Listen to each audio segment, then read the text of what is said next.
García Márquez, Picasso, Monroe, París, Tokio, New York, Vancouver, Mozart, Beatles, Santana, el Louvre, Bellas Artes, Las Vegas, Empire State, Dubái.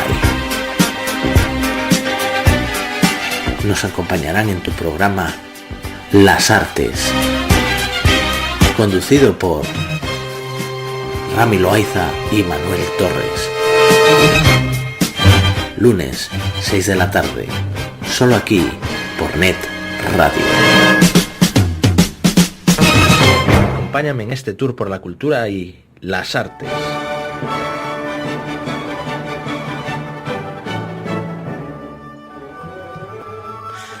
Buenas tardes, queridos amigos, una semana más aquí en Las Artes. Hoy tenemos un horario un poco distinto al de los demás días y a partir de ahora va a ser nuestro horario estándar, que es los martes, de 6 a 8. Y luego tenemos una sorpresa para todos aquellos que nos están escuchando en directo. A partir de ahora, Rami va a dirigir el espacio del Yeti. El Yeti regresa a Net Radio, ¿verdad? Esta vez. Así es, bueno, buenas tardes Vancouver, buenas tardes Estados Unidos, buenas noches México, buenos días Madrid, buenos días Alcoy, ahí en Valencia, la gente que nos escucha en diferido. Como siempre, un gusto, un privilegio y un placer estar con ustedes aquí en vivo en Las Artes, aquí con mi gran amigo Manu, con el gran Checo que está allí apoyándonos en la cuestión técnica, y obviamente con todo el esfuerzo humano que los equipos de Net Radio Vancouver y Net Radio Colombia llevan a cabo para que este programa lleve cada lunes. Y sí, la sorpresa, bueno, pues ya les platicaremos en un rato más del programa La Era del Yeti. Es un programa que, bueno, pues hoy voy a tener el gusto y el privilegio de conducir más adelante con Manu. O sea, realmente, pues esto va a ser unas 3 horas bastante especiales, así que no le cambien y no se muevan de aquí. Vamos a estar con Las Artes y después con este programa nuevo que ya verán de qué se trata. Bueno, es que aquí el compañero Rami es un experto en todo lo que supone el tema gadgets, ¿verdad? Que es un poco de lo que vamos a hablar, de gadgets, de tecnología así, de aparatejos y de cosas de estas que nos gustan a nosotros, juguetes para personas mayores, ¿verdad? Totalmente, como había un programa por acá que se llama Boy Toys, pues esto es lo que yo creo que nos gusta. En verdad no solamente nosotros, vamos a estar hablando de tecnología, del impacto de la tecnología en nuestras vidas, del tema de seguridad digital, de muchas varias cosas. No se vayan al terminar Las Artes. Efectivamente, quédense con nosotros porque tenemos por delante casi 3 horas de programa que vamos a estar aquí al pie del cañón, hablando de arte, hablando de cine, hablando luego con el segmento de la hora del Yeti, de tecnología también. Hemos decidido incluirlo. Así, bueno, pues todo lo que tengamos que hablar de tecnología, de videojuegos, de cosas así, pues todo eso se va a ir a esa parte y vamos a dejar esta para música, películas, cine, series, bueno, lo que se nos ocurra, ¿no? Arte, exposiciones de arte, exposiciones de diseños. Quería hacer una fe de ratas porque la semana pasada me confundí y dije que la semana del móvil, el Salón del Móvil, era la próxima semana y era esa semana. O sea, acaba de ser. O sea, que los que no estuvieron se lo han perdido.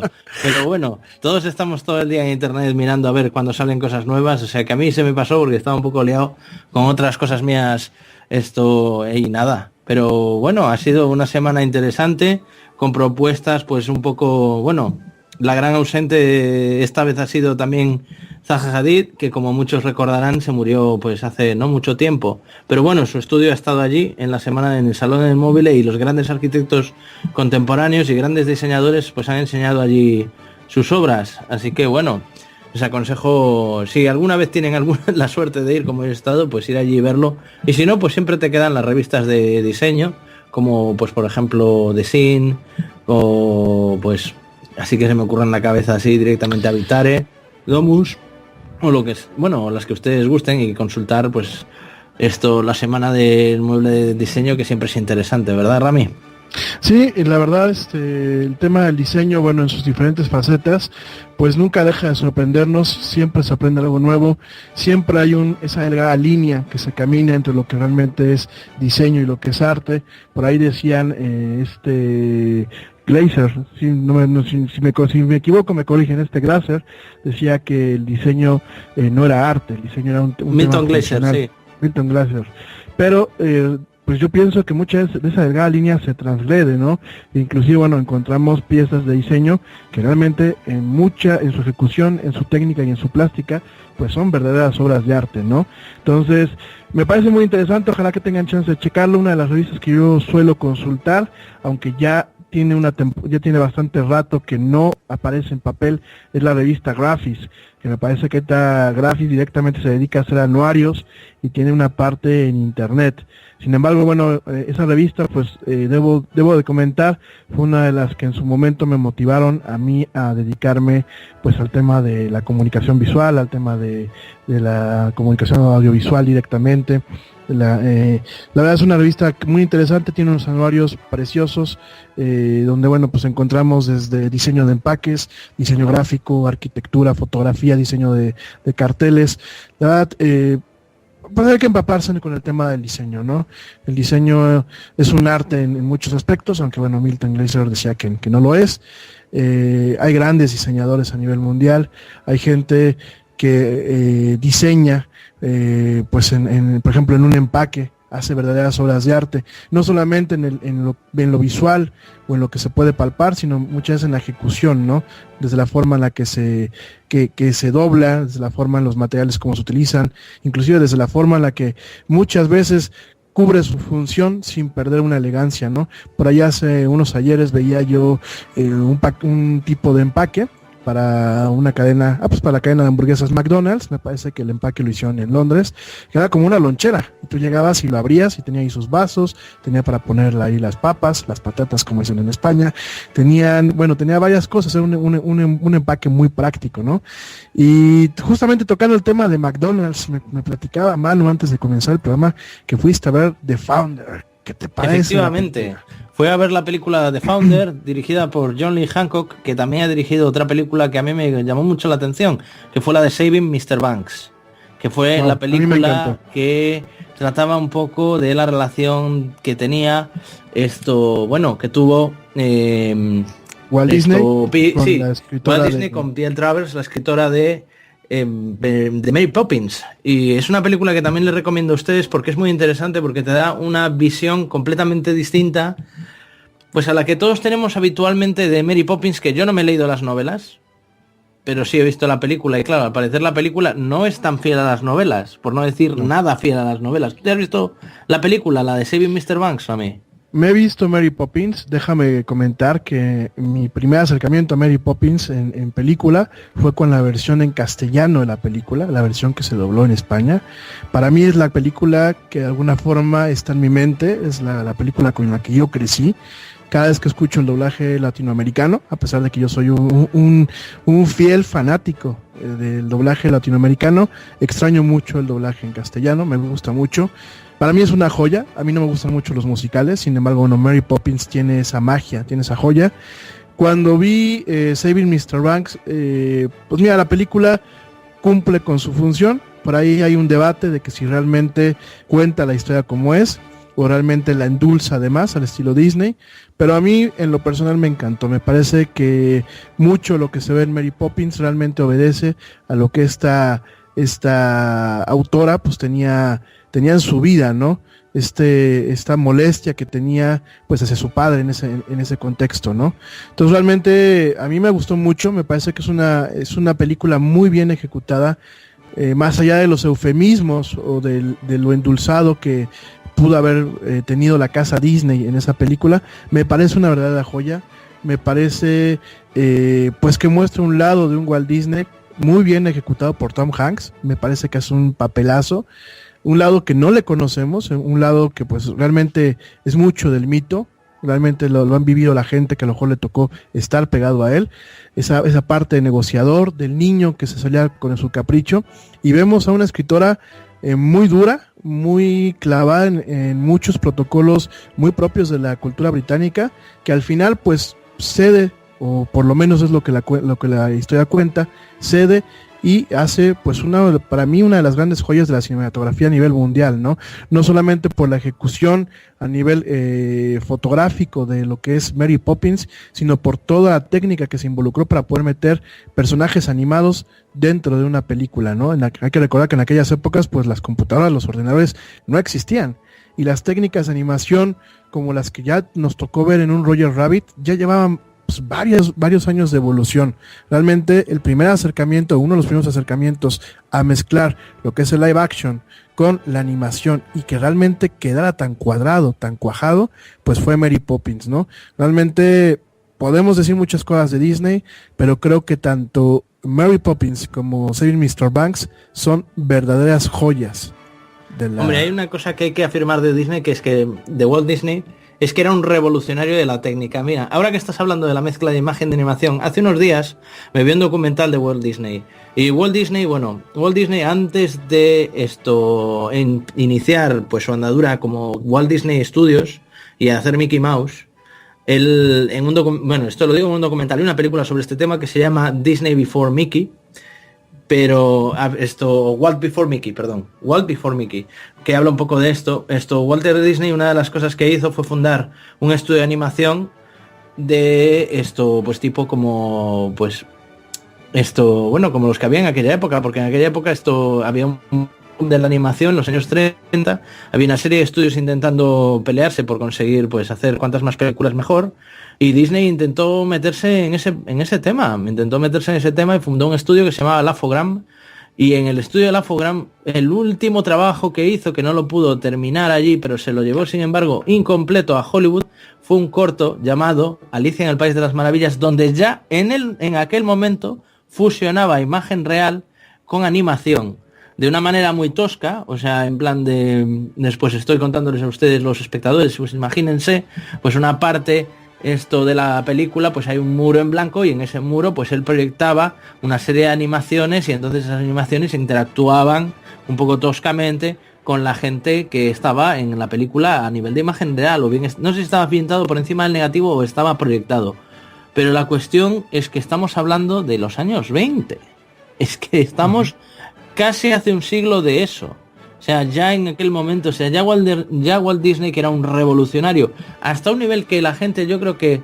Porque el hecho de que Walt Disney utilizaba el lenguaje cinematográfico para llegar a las masas no significa que haya dejado de ser. A veces uno piensa que la gente que es muy genial, muy brillante, no tiene capacidad de comunicación. Él no tenía esa capacidad técnica, por ejemplo, no era el mejor dibujante, pero sabía dibujar, y sin embargo era capaz de transmitir perfectamente la idea que él tenía, eso dicho por sus propios colaboradores, entre ellos Ube Iwerks, que fue uno de los mayores, uno de los revolucionarios y creadores de Mickey Mouse junto con Walt Disney. Pues decía que efectivamente que Walt Disney era capaz de transmitirte perfectamente esa emoción que tenía que generar el personaje en aquel momento, y fue eso una de las razones por las que pues el señor Walt Disney ha acabado siendo un revolucionario, porque además de sus películas ser siempre tecnológicamente muy avanzadas y de obligar a hacer que el mundo de la animación diera un salto de gigante, porque recordemos que Walt Disney fue se dice que existen varios experimentos de largometrajes antes de Blancanieves y los 7 enanitos, pero Blancanieves y los 7 enanitos en sí es como el primer gran largometraje de animación que se ha hecho nunca.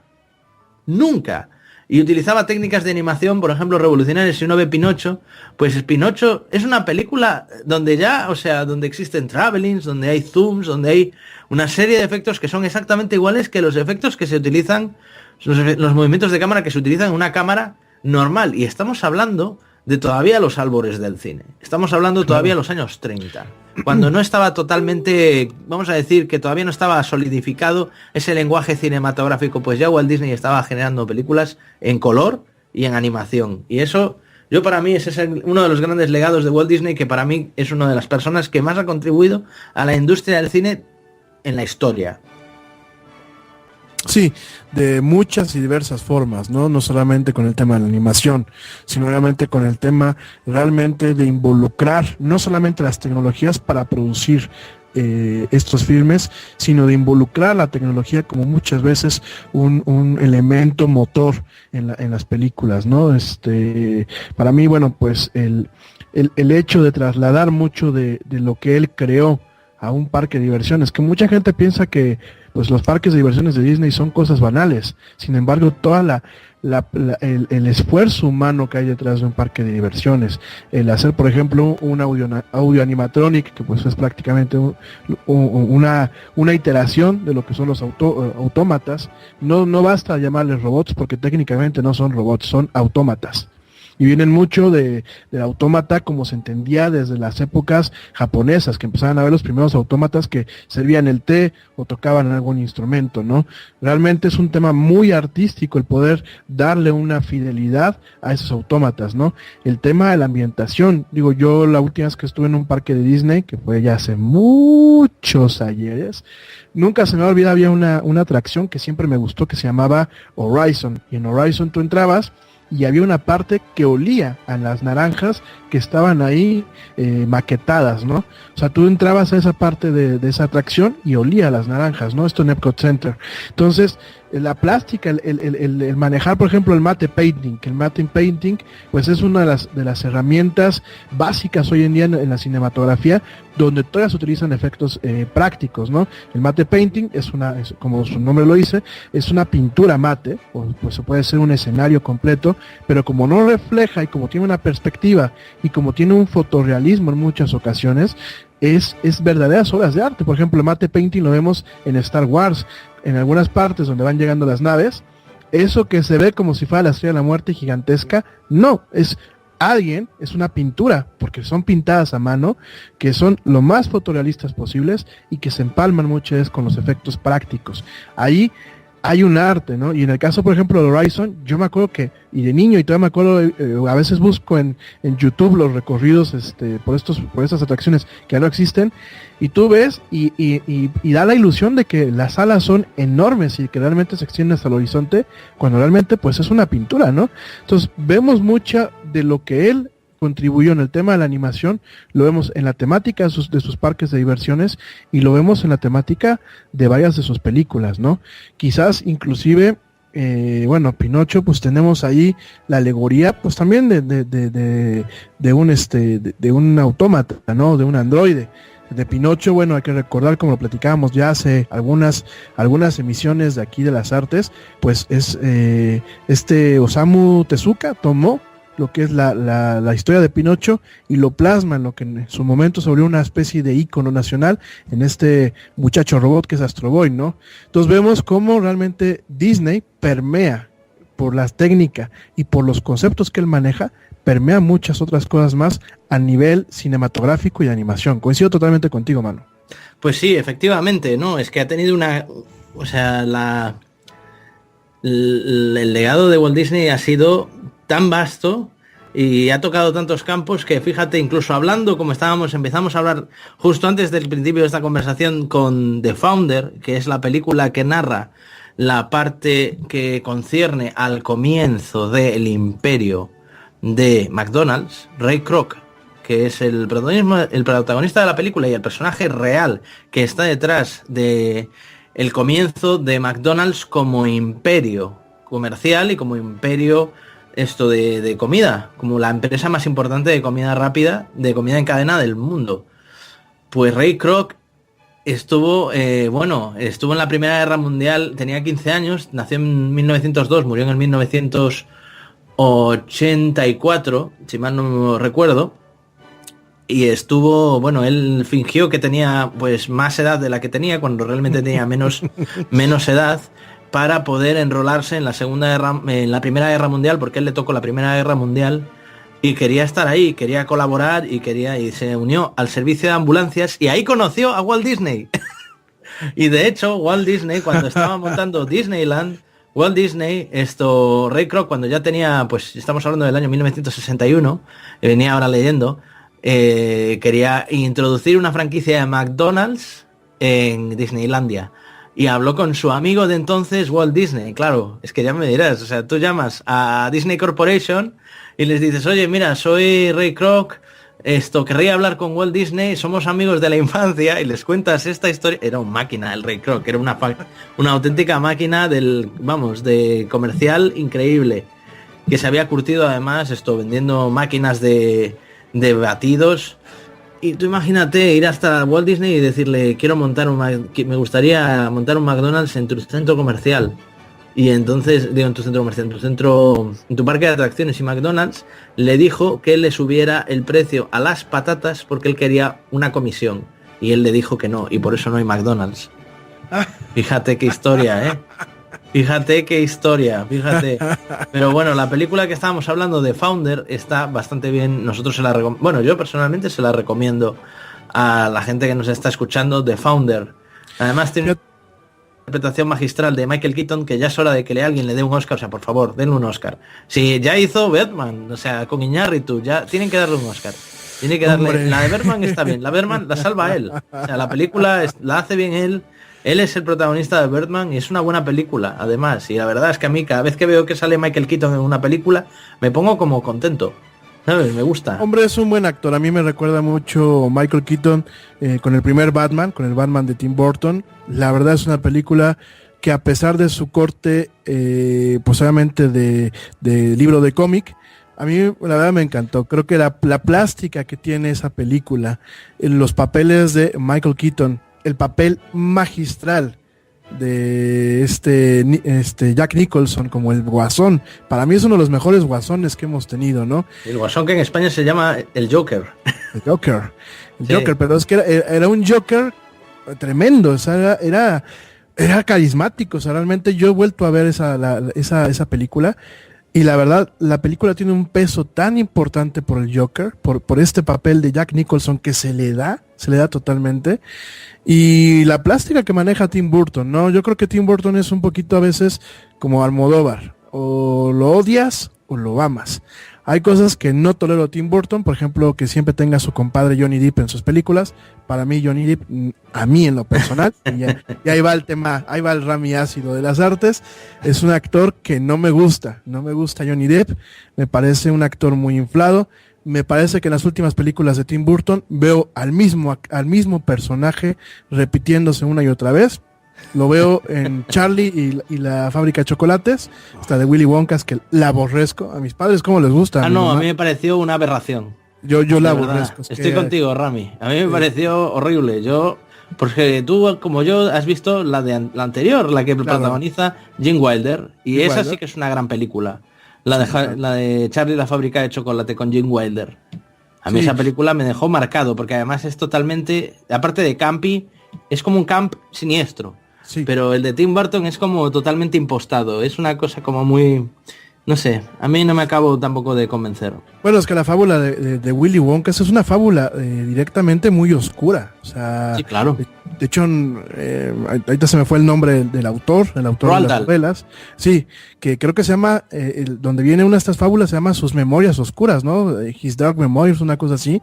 La verdad es que la trama de Willy Wonka es como tal, la fábrica de chocolates, o Charlie, no me acuerdo cómo se llama exactamente la novela, ahí te lo voy a buscar. Charlie, la fábrica de chocolate, y luego tiene otra, sí, pero yo me las leí de pequeño, y luego tiene lo siguiente, la continuación, que se llama Charlie y el ascensor de cristal.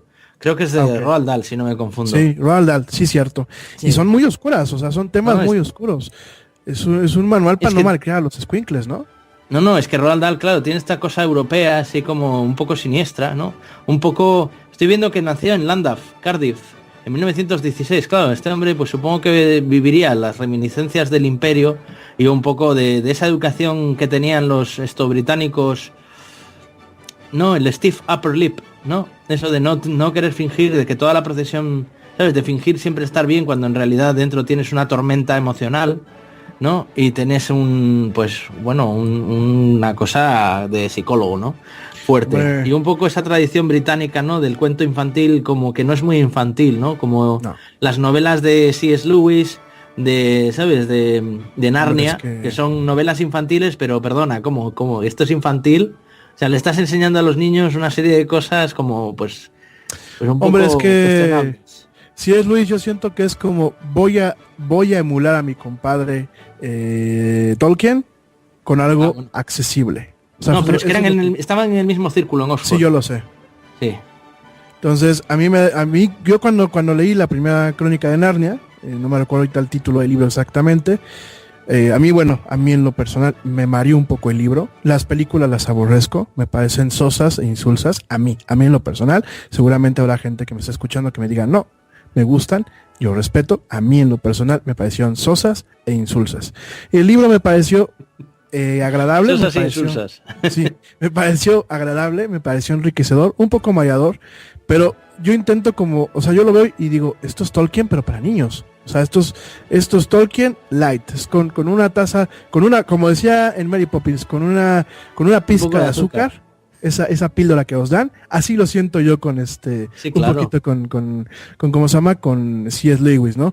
Realmente los británicos en ese sentido siempre me ha gustado la forma en la que manejan los contenidos para niños y no tan niños, ¿no? O sea, realmente el humor británico, la acidez británica, a mí me gusta, ¿no? Y me gustan mucho las novelas en ese sentido y muchos de los contenidos británicos, que bueno, Mary Poppins como tal, a mí me platican, porque no he leído el libro y estoy dispuesto a leer la novela, me platican que es ácida en muchos aspectos.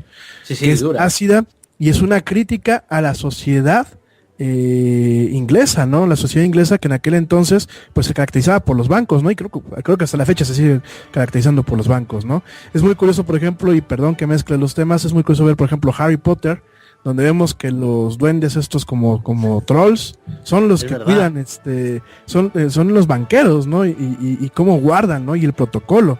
Y vemos a Mary Poppins con este mismo protocolo del banquero, ¿no? Entonces, vemos bancos gigantes como HSBC, ¿no? Que al final del día pertenecen a británicos, ¿no? Pero vemos esta crítica a la sociedad británica que muchas veces se ha abusado de sus protocolos y de esa hiperformalidad, porque a nosotros aquí a lo mejor como latinos, pues en ocasiones nos agrada, por lo menos a mí me agradó llegar a Londres y ver un tema de puntualidad que no es un estereotipo, no es una exageración. En Londres por lo menos a mí me tocó ver que la gente intentaba ser puntual, era muy diplomática, claro, nunca falta que te topas con un pelado, ¿no? Pero era muy diplomática, muy puntual. Hombre, hasta los taxistas te daban los buenos días y si escuchaban que hablabas español, hacían el esfuerzo por hablarte español, cosa que por ejemplo pues en Estados Unidos, si un anglosajón te escucha hablando español, muchas veces no hace el intento por hablarte el español, ¿no? Migración, bueno, a mí en el aeropuerto de Heathrow yo quedé impresionado, unos gentes tan decentes con un don de welcome to our country, y ese acento británico y eso, pero nosotros lo vemos y decimos, wow, qué padre, ¿no? Qué majos son, como dicen en España, qué buena onda, ¿no? Sin embargo, durante muchos años esa hiperformalidad y ese protocolo y esa vida tan estricta que en ocasiones el británico llevaba, pues fue muy criticada, ¿no? Y lo vemos, por ejemplo, pues en películas como Mary Poppins, en libros como Mary Poppins, lo vemos también, pues muchas veces en contenidos de la BBC, lo vemos también, por ejemplo, en temas de comedia, por ejemplo, como los Monty Python, ¿no? Este grupo emblemático del humor ácido británico, y este señor Benny Hill, que también era un verdadero genio de la comedia. Lo vemos que eran sátiras que a mucha gente pues no les da risa. El humor británico tiene su chiste, tienes que saberlo tomar y tomarlo en un buen día. Pero muchas veces el humor británico que raya en lo absurdo es eso, es una crítica a las costumbres y al protocolo que en Inglaterra llevan, ¿no? Y bueno, si por ahí me escucha mi querida amiga Joana, pues no me dejará mentir, ¿no? Bueno, depende, ¿habla español o no? Habla español. Habla español, bueno, aunque cuando me habla por teléfono... Te estás metiendo en un berenjenal, Rami. Yo no sé, ¿sabes? Cuida tus palabras, que estamos, ¿sabes? No, en la radio lo que está dicho ya queda dicho, Yo solamente cuando me habla a mí por teléfono me habla en inglés y muchas veces me finge el acento británico, me lo exagera, pero la muchacha entiende bastante bien. Saludos, Joe, si me estás escuchando como siempre, si no me escuchas en vivo, y dudo mucho que a estas horas me escuches en vivo, me estarás escuchando en el podcast. Pero sí, realmente el tema británico es eso lo que tiene, ¿no? Es muchas veces, durante muchos años hubo una pelea por romper el protocolo, por romper toda esta formalidad. Hombre, no nos vamos a un tema más formal. En Inglaterra todavía te siguen cobrando el canon por tener un televisor, que es el canon, es un impuesto por tener un televisor. Tú compras un televisor, el gobierno te cobra anualmente un impuesto por tenerlo. Y si tienes 3, o si tienes 5, o si tienes 10, cada televisor paga ese impuesto, ¿no? que bueno, hay que reconocer lo bueno que ha pasado.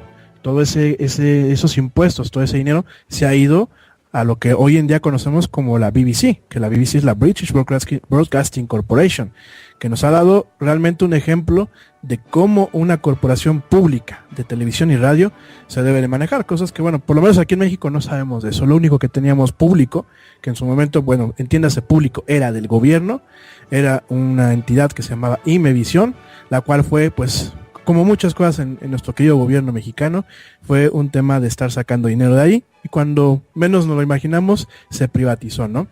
No me quejo de forma amarga, sencillamente es una reflexión, ¿no?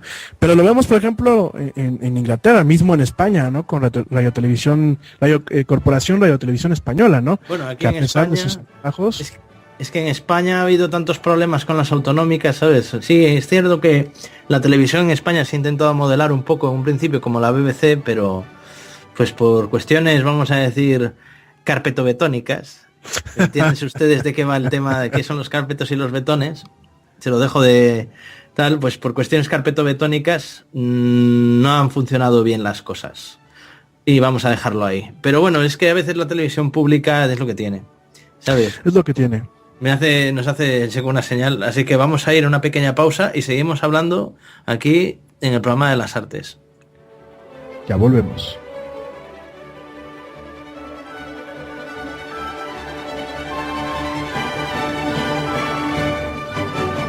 Continuamos en nuestro tour por las artes. Regresamos. Net Radio Online. Escúchanos todo el día, todos los días.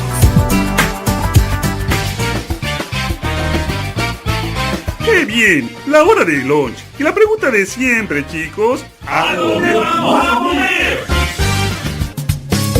Ven a Playa Tropical, el mejor restaurante mexicano en New Westminster, en el 334 de la calle 6. Pozole, menudo y lunch special todos los días. ¡Flautas! ¡Enchilada de camarón y ceviche de pescado! ¡10 variedades de tacos! ¡Qué rico! Música en vivo viernes y sábado. Prueba la bebida de la casa, nuestra deliciosa Tropicalita. Música, sabor y hospitalidad mexicana. Playa Tropical. Menciona este anuncio y en la compra de tu meal un jarrito gratis.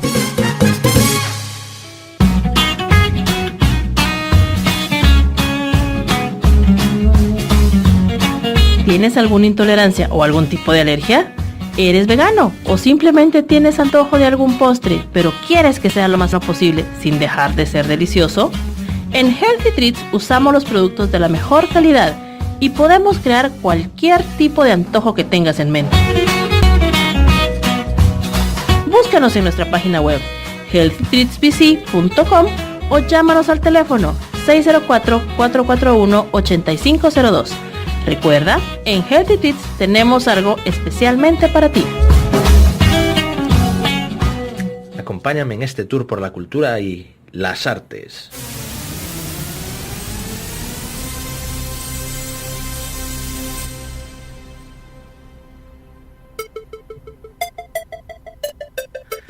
Y aquí regresamos de nuevo al programa de las artes. Otra vez estamos aquí, Rami y yo, hablando un poco de todo, ¿no? Estamos aquí hablando de Founder, de Walt Disney, de P.L. Travers, de Roald Dahl, de C.S. Lewis y de tantos y tantos escritores. Bueno, de Tolkien yo todavía tengo pendiente El Señor de los Anillos. El que me escuche me va a decir, pero ¿qué clase de nerd es este tío? Que no se ha leído antes El Señor de los Anillos. Pues me parece un tostón. Me parece un tostón de libro, de verdad. Fíjate que yo también te soy franco, yo no he leído completo todo lo que es la... Me gustaron mucho las películas, el libro de verdad que me parece un tostón. Híjole, seguramente... Un día me pongo de esa asignatura y me lo leo en un mes. Seguramente mucha gente me matará por lo que voy a decir, a mí no me gustaron las películas. Me gusta mucho, sí, me gusta mucho el tema de los efectos especiales. Creo que Peter Jackson hizo un señor trabajo con todo lo que envuelve pues la trilogía del Señor de los Anillos. Me parece las actuaciones increíbles. Me encantó, por ejemplo, la actuación de Hugo Weaving. Me encantó ciertas actuaciones trascendentales, por ejemplo, se me fue el actor que hacía Bilbo, Elijah Wood. Elijah Wood. No, Bilbo, ese es Frodo, perdón. Sí. Bilbo era... Frodo, perdón. Ian Holm. Ian Holm es el que hacía de Bilbo. Elijah Wood es el que hacía de Frodo. Entonces me gustaron las actuaciones, me gustaron las escenografías, me gustó los efectos. Para mi gusto, y yo sé que es muy difícil trasladar de forma íntegra el texto de un libro, trasladarlo a un tema cinematográfico, a muchas grandes obras han quedado en el camino. A mi gusto, no me gustó por lo largo que era. Yo me tuve que chutar prácticamente cada película 3 o 4 veces porque no terminaba de verlas, me quedaba dormido. Digo, he fallado al manifiesto nerd por lo que acabo de comentar, quizás muchos me lincharán al terminar el programa, pero realmente me afectó, o sea, me cuesta trabajo verlas, no sé, inclusive la trilogía del Hobbit, bueno, es que a mí los Hobbits, no sé, tendré algún problema con los enanos, lo que son los Umpalumpas y los Hobbits me desesperan un poco, o sea, es no sé, así el animalito que va ahí como alma inocente y que no sé qué, que no sé cuánto, siempre... Aquí tenemos un dicho en México, por ejemplo, las chaparritas, la gente que es bajita, las muchachas chaparritas, suelen ser las más peliagudas y las más peligrosas. Y yo cada vez que veo un Umpalumpa o veo un Hobbit, desconfío en automático, porque no sé si me va a saltar, si me va a querer atracar, o me saldrá con alguna sorpresa desagradable. Entonces, es un tema, ¿no? No, pero personalmente no. Me parece que Tolkien tiene grandes novelas. Me parece que realmente, pues, virtió mucho sus talentos ahí. El tema de diseñar un alfabeto de los elfos, tiene mucho mérito, un lenguaje élfico. O sea, la verdad, me parece muy interesante, me parece muy grande el haber creado cierta mitología, ciertos contextos con esto de la Tierra Media. Me parece asombroso todo el trabajo que ha hecho Tolkien. Sin embargo, bueno, a mí se me ha dificultado tanto la lectura como el ver las películas de ellos. Y miren que a mí me gusta la fantasía, no soy alguien que no le gusta este tema de los elfos y los enanos y bueno, los dichosos hobbits, ¿no? Vaya, no soy alguien que le pese. Sin embargo, bueno, en este caso, a mí en lo personal, no, como que no tenemos una afinidad, ¿no? Quizás yo, en ese tema británico, pues a lo mejor soy un poquito más cargado hacia el lado de H.P. Lovecraft, ¿no? Que no estoy diciendo una tontería porque sí es británico, ¿verdad? A ver, déjenme lo confirmo. No, americano, de Providence. Americano, Dios mío, sí, ya lo acabo de ver. Providence. Bueno, a mí me encanta de todos modos Lovecraft, ¿no? Es que a mí me flipa Lovecraft también. Flipar me parece increíble. Pero bueno, son distintos, o sea, no tienen nada que ver. Son dos personas y la obra de Lovecraft es que no tiene nada que ver. Bueno, para los que no sepan de qué estamos hablando. ¿Perdón? Son distintos, pero en lo que yo hice la comparación es que ambos crearon mitos, y mitos que han permeado y que han llegado hasta estos tiempos, ¿no? Mientras por el lado de Tolkien tenemos pues el tema de la Tierra Media, tenemos este tema pues místico y mágico. Tenemos en el caso de Tolkien, pues también de Lovecraft, tenemos este tema del oscuro, del oculto, de los viejos dioses, ¿no? El mito de Cthulhu, ¿no? Que bueno, pues Cthulhu se ha vuelto un tema quizás muchos ya más en broma que en otra cosa, ¿no? Pero el mito de Cthulhu, cuando uno empieza a leer sobre los dioses antiguos, entre ellos, bueno, pues obviamente Cthulhu y los diversos dioses que han permeado la mitología de otro tipo de franquicias y de historias, realmente creo que es el trabajo de generar mitos, como a lo mejor en su momento lo hizo Tolkien, como en su momento lo hizo Lovecraft, como en su momento pues también en su diferente área, pero lo hizo por ejemplo Lucas con el tema del mitos de Star Wars, porque son mitos, ya pasan de ser solamente una serie de relatos, ya pasan a algo que es un fragmento de la cultura popular, ¿no? De donde vienen diferentes derivaciones, ¿no? De Cthulhu, bueno, pues vemos que hay diferentes derivaciones cómicas, no tan cómicas, oscuras, no tan oscuras. Del tema de Tolkien, pues vemos también diferentes derivaciones, diferentes relatos nuevos. Obviamente el tema de Star Wars, en este contexto, pues también vemos una serie de derivaciones de relatos nuevos. Lo que era en aquel entonces, pues el universo extendido, ya no existe el universo extendido bajo la mano de Disney, ahora se le conoce que es como leyendas del universo Star Wars. Para lo que voy tenemos una idea motora, tenemos una serie de conceptos culturales, de mitos, como en su momento a lo mejor han sido los mitos de la Llorona, de la Banshee en algunas partes de Irlanda, de mismo Inglaterra.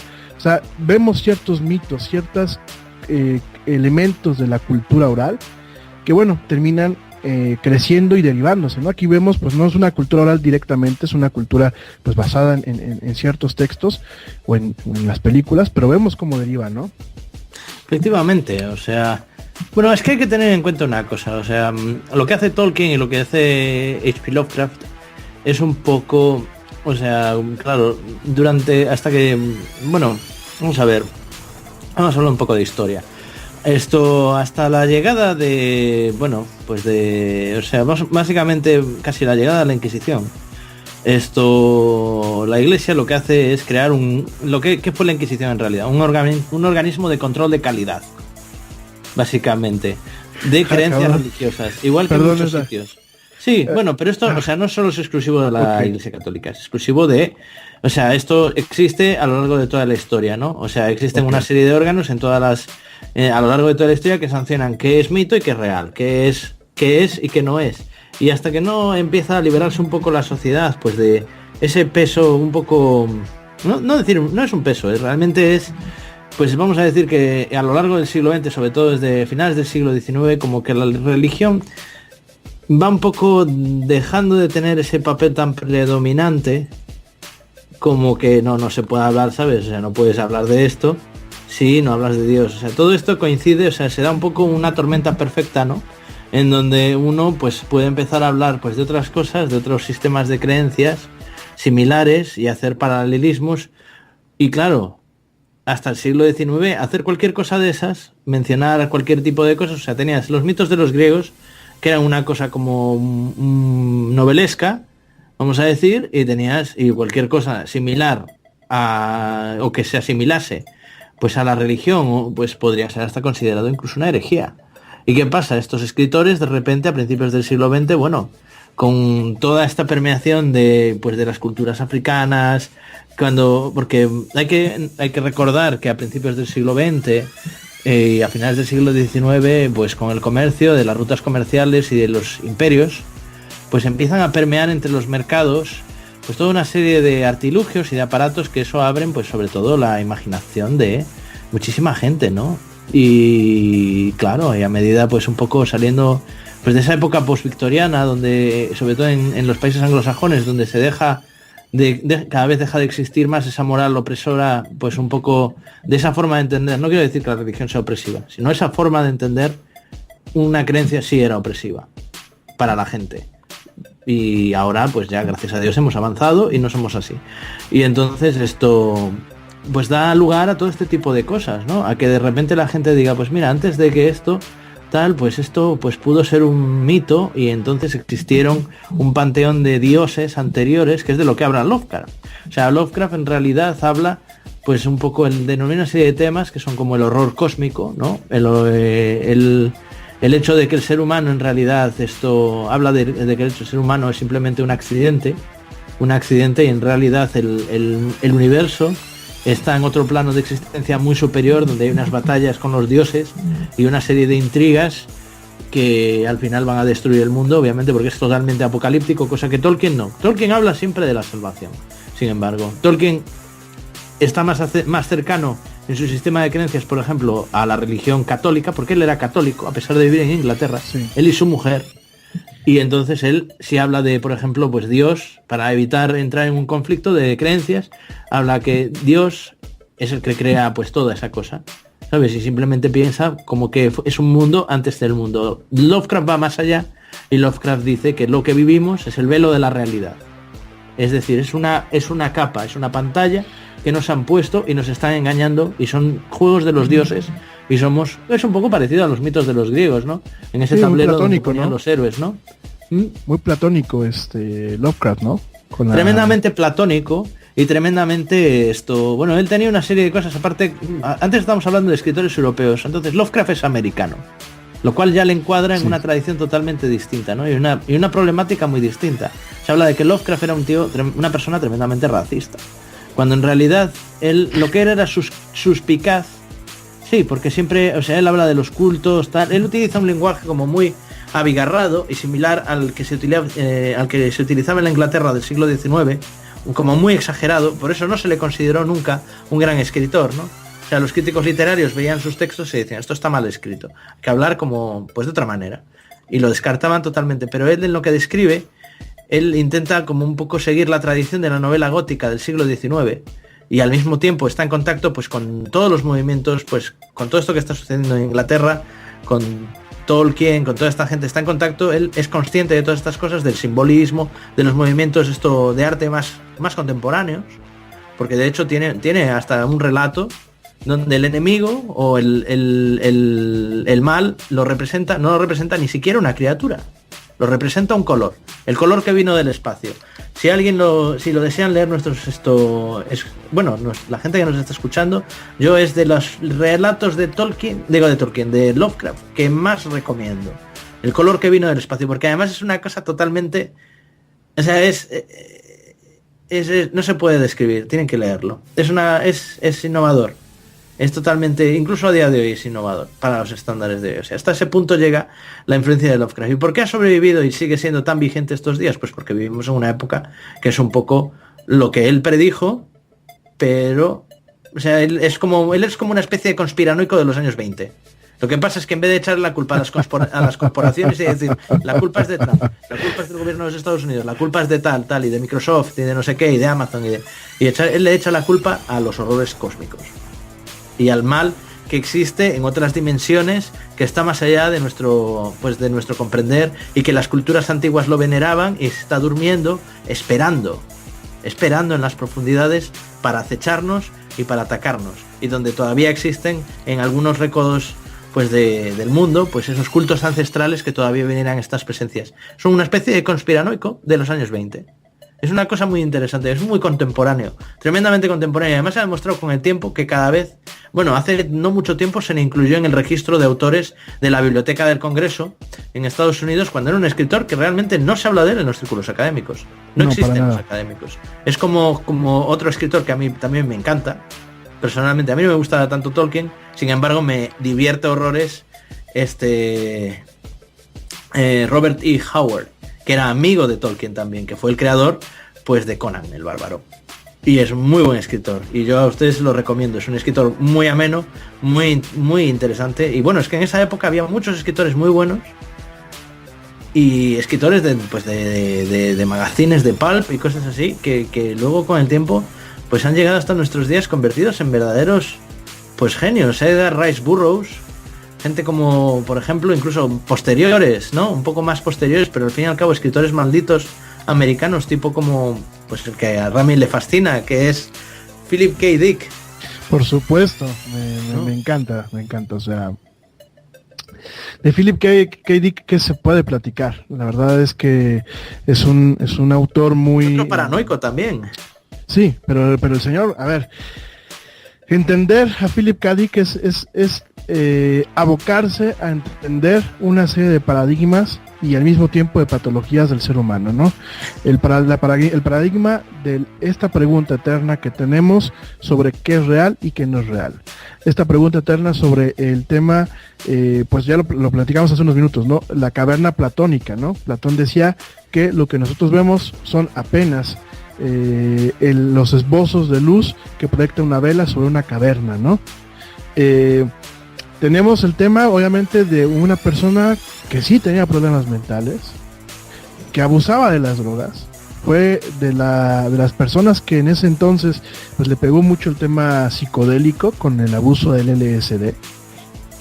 Pues tenemos a alguien que en algún momento, y si uno ve la biografía de Philip K. Dick, vemos que es una persona tremendamente creativa, pero al mismo tiempo tremendamente enferma a nivel mental y a nivel personal. Tuvo muchos problemas, y vemos que dentro de estas patologías o de estas psicopatologías vemos atisbos de genialidad, porque por supuesto no solamente era la forma en la que narraba las historias, la temática de las historias para mí me parece totalmente visionaria.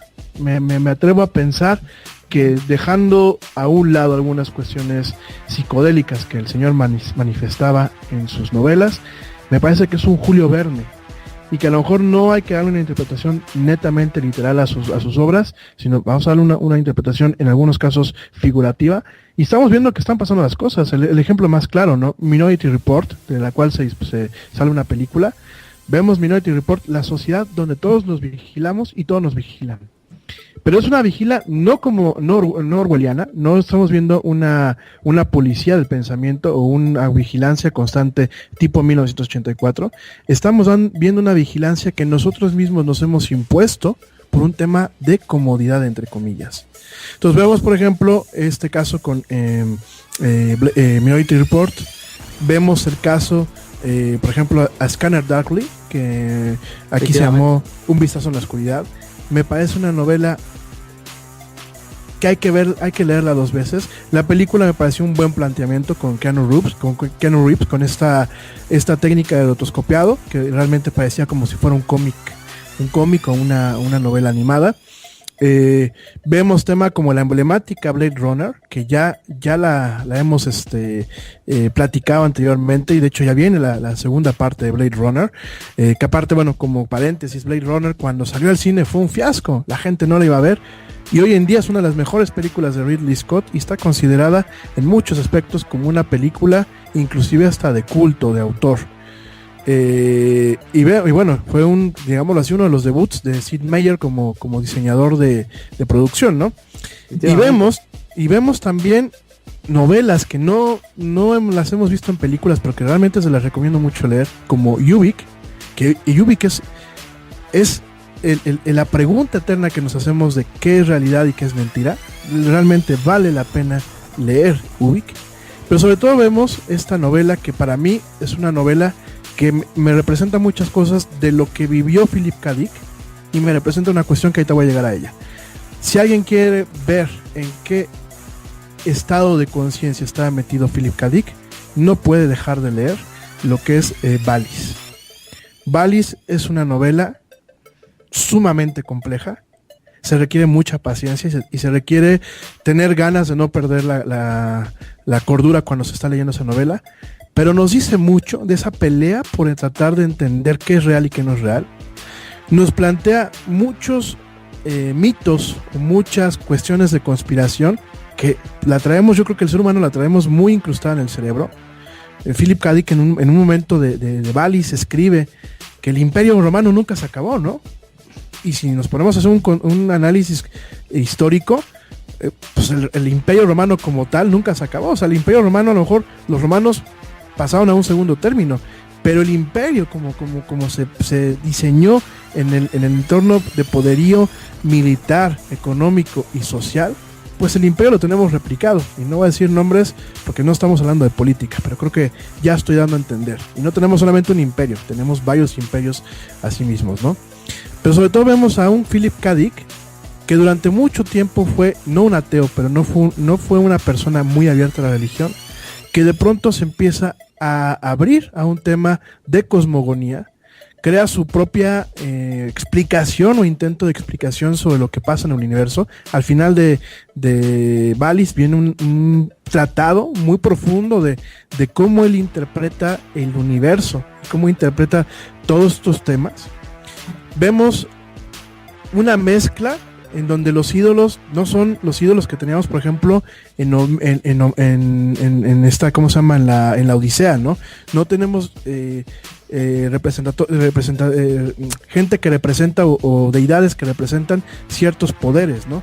Aquí quienes representan ciertos poderes en Valis, lo representa el presidente, o sea, los políticos, lo representan figuras que nos dan la idea que uno de ellos es David Bowie. Cuando leemos Valis, sí, muchos dirán, oye, pues este cuate estaba muy fumado. Sin embargo, vemos que hay muchas cosas que son coherentes con lo que está pasando en el día de hoy. Y otra cosa, que esto es una anécdota que cuando yo la leo a mí se me pone, pues cada pelo de mi cuerpo se me pone chinito, ¿no? Philip K. Dick platica que Valis fue un intento de entender una serie de fenómenos que él tuvo. Seguramente fenómenos provocados por el abuso de drogas, ¿no? Pero era muy curioso porque Philip K. Dick decía que los rusos lo espiaban y que de hecho una temporada recibía correspondencia rusa. Una noche después de que le quitan una muela, y eso viene en Valis y viene en una biografía de Philip K. Dick, de que le quitan una muela, llega una muchacha de la farmacia y trae un pescadito estos que utilizan los cristianos, que celebra el milagro de la multiplicación. Y cuando ve el pescadito, se le dispara una serie de conocimientos, y durante 12 horas el señor delira en su cama, obteniendo conocimientos de no sé qué fuente divina. Él lo ve como que veía un rayo desde el cielo de color rosa, y durante mucho tiempo inclusive los animales de su casa se morían porque él veía este fuego derivado de este rayo. Y aquí es donde viene lo más cañón, porque hasta aquí pues podemos pensar que es el relato de un orate. Sin embargo, este rayo le dice que su hijo tenía un tipo de hernia, que si no se operaba no iba a tener problemas y le podía costar su vida. Va a varios médicos, no le encuentran nada, y de pronto al año llega con un médico y en un estudio de rutina le encuentran la hernia al niño, en donde al señor K. Dick le habían dicho esta luz o esta entidad que su hijo tenía esta hernia, y le salva la vida a su hijo. ¡Qué barbaridad! Entonces, Qué barbaridad. Pues ahí yo es donde sacaba un poco la ficción. Digo, todo esto no viene en Valis, hay que leerlo en las biografías. Por ahí hay un tratado que ahorita lo tengo de hecho aquí, no lo he podido, bueno, ahorita en un corte lo agarro porque lo tengo en el libro de atrás, pero no lo he podido leer completo. Pero en el tratado platican ese tipo de anécdotas y nos damos cuenta de un personaje de la ficción. Ya no vamos a hablar solamente de ciencia ficción, sino de ficción, que quizás en alguno de sus esbozos textuales y literarios, así como en su momento Julio Verne lo tuvo, quizás en alguno de sus esbozos nos esté pintando algo de lo que es la realidad y de lo que puede llegar a ser el futuro. A mí me parece brutal Philip K. Dick. Cada una de sus novelas tiene unas novelas que aparte son cómicas, pero son cómicas porque son tan realistas en un entorno. Por ejemplo, hay uno que se llama Los 3 estigmas de Palmer Eldritch. Sí, efectivamente. Es un relato que yo creo que si lo lees o si lo cuentas en una noche en la que a lo mejor la gente que le gusta el peyote o el LSD, yo creo que lo pueden disfrutar tremendamente, ¿eh? Es un relato que es totalmente psicodélico, porque llega una parte en donde pues tenemos a unos colonos en Marte que consumen cierto chicle y interactúan con ciertos muñecos, y tenemos esta parte en donde realmente el ser humano busca ser sobreestimulado para poder solventar ciertas cosas. En este caso es el aislamiento que viven ellos, estos señores en Marte, es el aislamiento que viven y este tipo de reclusión. Pero este vicio y esta forma de interactuar con avatares, porque aquí lo que al final del día pues nos está platicando Philip K. Dick es el uso de los avatares como una forma de desprendimiento, pues lo estamos viviendo hoy en día. No voy más lejos, estos juegos como el World of Warcraft, que pues Manu y yo creo que en algún momento fuimos fanáticos del juego, en su momento, como muchos de estos juegos que hoy en día permiten que tú tengas un personaje virtual que obviamente dista mucho en lo que tú quizás eres, pero ya estamos aquí viendo lo que nos decía Philip K. Dick, ¿no? Por ahí tenía otra novela que se llamaba Lotería Universal, ¿no? Donde por medio de una lotería se escogía el siguiente presidente de quién sabe de la Tierra y de quién sabe cuántas colonias a nivel espacial, ¿no? Y tú dices, oye, ¿y cómo es esto de la lotería, no? Y los relatos como lo platica y todo en el libro es cómico, porque aparte se escogía el nuevo presidente, pero el presidente anterior tenía la chamba de asesinarlo para recuperar el poderío, ¿no? Y se contrataban diferentes asesinos que obviamente muchas veces eran sus esfuerzos pues aplacados, porque bueno, pues aparte el policía, el presidente tenía policías telepáticos, ¿no? De entrada todo te suena muy fumado, pero cuando tú empiezas a hacer un análisis figurativo del relato y el texto de Philip K. Dick y lo empiezas a aplicar muchas veces a los temas actuales, las formas de gobierno, que pues tú muchas veces dices, ¿y este hombre cómo llegó al poder, no? Ya no me voy tanto al vecino de abajo o del norte en el caso nuestro, ¿no? ¿Cuántos países ha llegado gente al poder que parece ser que llegó por una lotería? Que son gente que no están preparadas. ¿Cuántas veces pues vemos el choque de intereses, no el asesinato como tal en un acto físico del gobierno, sino vemos a los diferentes intereses que pueden ser representados por intereses políticos, por intereses económicos, en el caso de los famosos lobbies, que matan muchas veces el gobierno que se puede llegar a tener, ¿no? O permean y transforman el gobierno que se pueden tener. Ya vimos lo que pasó en Estados Unidos, ¿no? que pues el tema de esto, por ejemplo, de el gobierno de Trump, pues ha matado ciertas leyes de privacidad con el tema de internet, ¿no? Bueno, es que aquí hay un tema que yo creo que a Philip K. Dick le fascinaba, o más bien, por decirlo así, le obsesionaba, que era la falta de libertad, ¿no? Claro. O la ausencia de libertad, o la pérdida de la libertad, ¿no? Porque él, si hay una cosa que hace mucho énfasis en Minority Report, es precisamente eso, ¿no? O sea, los policías, los de Minority Report, dependen de 3 individuos que son precogniscientes. ¿Qué quiere decir que son precogniscientes? Que saben lo que va a ocurrir. Y entonces, antes de que suceda, ya lo van a predecir. Entonces, esta persona va a cometer un crimen. Eso es una ausencia de libertad en todos los sentidos. Y además te das cuenta de eso. Y eso es una cosa, es un tema que le obsesiona también en Blade Runner, 3/4 partes de lo mismo. O sea, ¿cuál era la diferencia entre los replicantes y los seres humanos? Pues que los replicantes, aparte de que eran siervos, tenían, para evitar que se rebelaran y fueran más que los seres humanos, porque eran como una especie de superhombres, pues se les dotaba de una duración de 4 años. En el caso de Roy Batty, un poco menos, porque claro, como dice Eldon Tyrell en la novela, la luz que brilla con el doble de intensidad suele durar la mitad. Claro. Efectivamente. Sí, eso lo dice en Eldon Tyrell. Yo les aconsejo que no se ha visto Blade Runner. Bueno, mi exnovia no le había gustado, desde aquí le llamo a Alba López, si nos está escuchando, un abrazo. A ella no le había gustado, hay gente que no le gusta esa película, no sé por qué. Pero bueno, a mí me parece fascinante. Fíjate que aquí en México yo creo que la chotearon un poco porque la pasaban tiro por viaje en la televisión abierta, al igual que 2001 Odisea del Espacio. A mí me llama mucho la atención que hoy en día platico muchas veces con contemporáneos o gente un poco más joven que yo, y les digo estas películas y nunca las vieron. Y yo me acuerdo que cada vez que la Taxi pasaban, Driver. Taxi Driver, por ejemplo, Are You Talking to Me? Cada vez que las echaban en la televisión, yo las veía. Entonces, yo cada día me parezco más a Robert De Niro en Taxi Driver. Are you talking Cuidado. Pero bueno, el que haya visto la película sabe a lo que me refiero. Sí. Pero bueno, sí, es un poco eso. O sea, además es que son películas. Yo creo que es que ahora también hay mucho. Primero que son viejas. Ya. Porque la gente lo que considera, a mí, o sea, yo me acuerdo, me estaba escuchando un amigo mío que me decía, no, es que claro, es que a ti te gusta la música old school. Claro, tú y yo aquí, ¿sabes? O sea, ya de repente vivimos en una época donde el concepto de nuevo, ¿sabes? Tiene algo, tiene que ser algo de menos de una década. ¿Sabes? O sea, estamos hablando de que Matrix es viejo.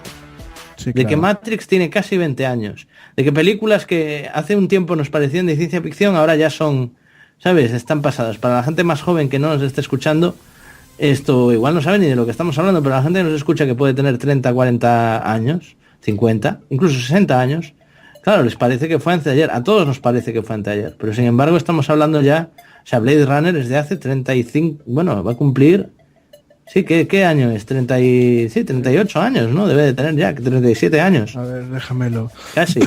Déjamelo. Blade Runner hace, bueno, tiene un tiempo ya, Espera, lo tengo aquí ya casi buscado. Es de 1982. Pues tiene casi 35 años. Fíjense ustedes. Claro. Sí. Estamos hablando de una película, justo que estaba antes hablando en el Rame, cuando estábamos hablando de Ghost in the Shell. Ghost in the Shell coge muchísimo prestado de Blade Runner. O sea, toda esa ambientación y tal, todo muchísimo prestado de Blade Runner. Lo que pasa es que, bueno, Blade Runner, hay mucho debate en algunos círculos académicos sobre si se puede considerar como una película que viene de lo que es el movimiento cyberpunk o como si es totalmente ajeno a este movimiento. El movimiento cyberpunk es muy interesante porque es un movimiento donde, pues de alguna forma, conspiracionista. Sí tenemos este entorno de la ciencia ficción, tenemos mucho la crítica a lo que se viene, a las modificaciones humanas que pueden haber, al momento en donde pues el humano inclusive empezamos a tratar de un posthumanismo, ¿no? Ya en algunas novelas del cyberpunk empezamos a cuestionarnos realmente qué es lo que nos hace ser humanos, ¿no? Y eso es una de las cuestiones más importantes del manga y del primer anime de Ghost in the Shell. La pregunta de qué nos hace ser humanos, ¿no? Pero bueno, regresando del corte, porque nos están mandando un corte, seguimos platicando de todo este tema. Sí. No se vayan.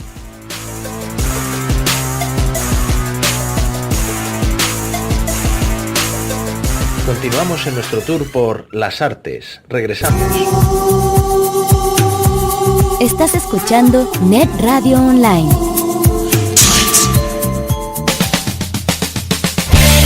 ¿Le preocupa la caída de su cabello? ¿Ya no brilla y luce como antes? No se preocupe más. Sistemas de tratamiento Monet tiene la solución. Clínicamente comprobado. Recupera el crecimiento y restaure su cabello en solo 90 días usando Monet. Gima Chater los atenderá con el profesionalismo que ustedes se merecen. Informes y ventas al teléfono 604-317-4970. 604-317-4970. Monet.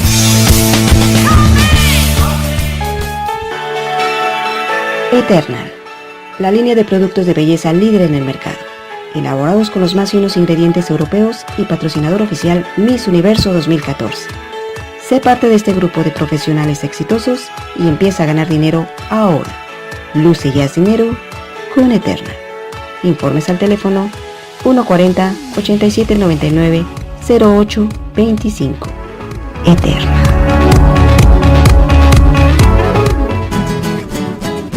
Escucha todos los sábados de Trovador a Trovador. En el lugar del ombligo de la luna. En punto de las 6 de la tarde de Vancouver para el mundo. Net Radio, creada para ti. Acompáñame en este tour por la cultura y las artes. García Márquez, Picasso, Monroe, París, Tokio, New York, Vancouver, Mozart, Beatles, Santana, el Louvre, Bellas Artes, Las Vegas, Empire State, Dubai. Nos acompañarán en tu programa Las Artes, conducido por Rami Loaiza y Manuel Torres.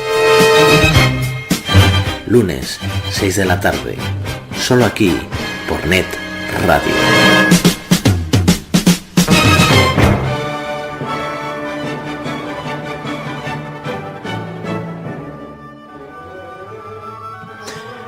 Y aquí regresamos otra vez a nuestro siguiente corte aquí en el programa. Bueno, Rami, ¿te acuerdas de lo que estabas hablando? ¿Has perdido la conversación? Sí, estaba hablando yo del cyberpunk. El cyberpunk, para la gente que apenas se va conectando, el cyberpunk es un movimiento literario, o es un subgénero literario de lo que es la ciencia ficción, en donde, bueno, vemos a un futuro de alta tecnología, pero de mala vida, de una mala calidad de vida. Vemos donde hay avances tecnológicos muy trascendentales, por ejemplo el tema de incorporar dispositivos electrónicos directamente en el ser humano, todo este tema de convertirnos en cyborgs, que es pues un ser que combina la parte cibernética o electrónica con la parte orgánica, de hecho por eso viene el tema de cyborg. Y el cyberpunk como tal es una mirada muy negativa al futuro. Es un género, un subgénero o un movimiento que pues realmente surge pues alrededor de los años 80. Realmente los primeros los principales pues exponentes de este medio es William Gibson con su libro Neuromante en español, Neuromancer en inglés. Bruce Sterling con una serie de novelas, las más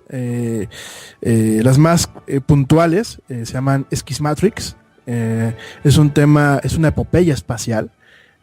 A mí me encanta me encanta mucho tanto Bruce Sterling como William Gibson, y ellos nos pintan un futuro muy negro, muy dominado por el tema corporativo, dominado por un tema de las modificaciones al cuerpo humano, dominado por el auge de la información. Vemos a gente que negocia con información directamente, y vemos un futuro donde pues, realmente las corporaciones compran y se compran a sí mismas. Vemos megacorporaciones, vemos gobiernos que realmente han sido suprimidos por los intereses corporativos, y pues realmente, a pesar de que el setting ha cambiado contextualmente, porque bueno, pues empezamos a ver otro tipo de cosas ya hoy en día, pues en muchas cosas han han sido muy precisos con lo que ha pasado, ¿no? En el caso de William Gibson es maravilloso porque William Gibson escribe sus novelas prácticamente hasta las últimas, hace cerca de 5 o 6 años, las escribe todas a máquina de escribir.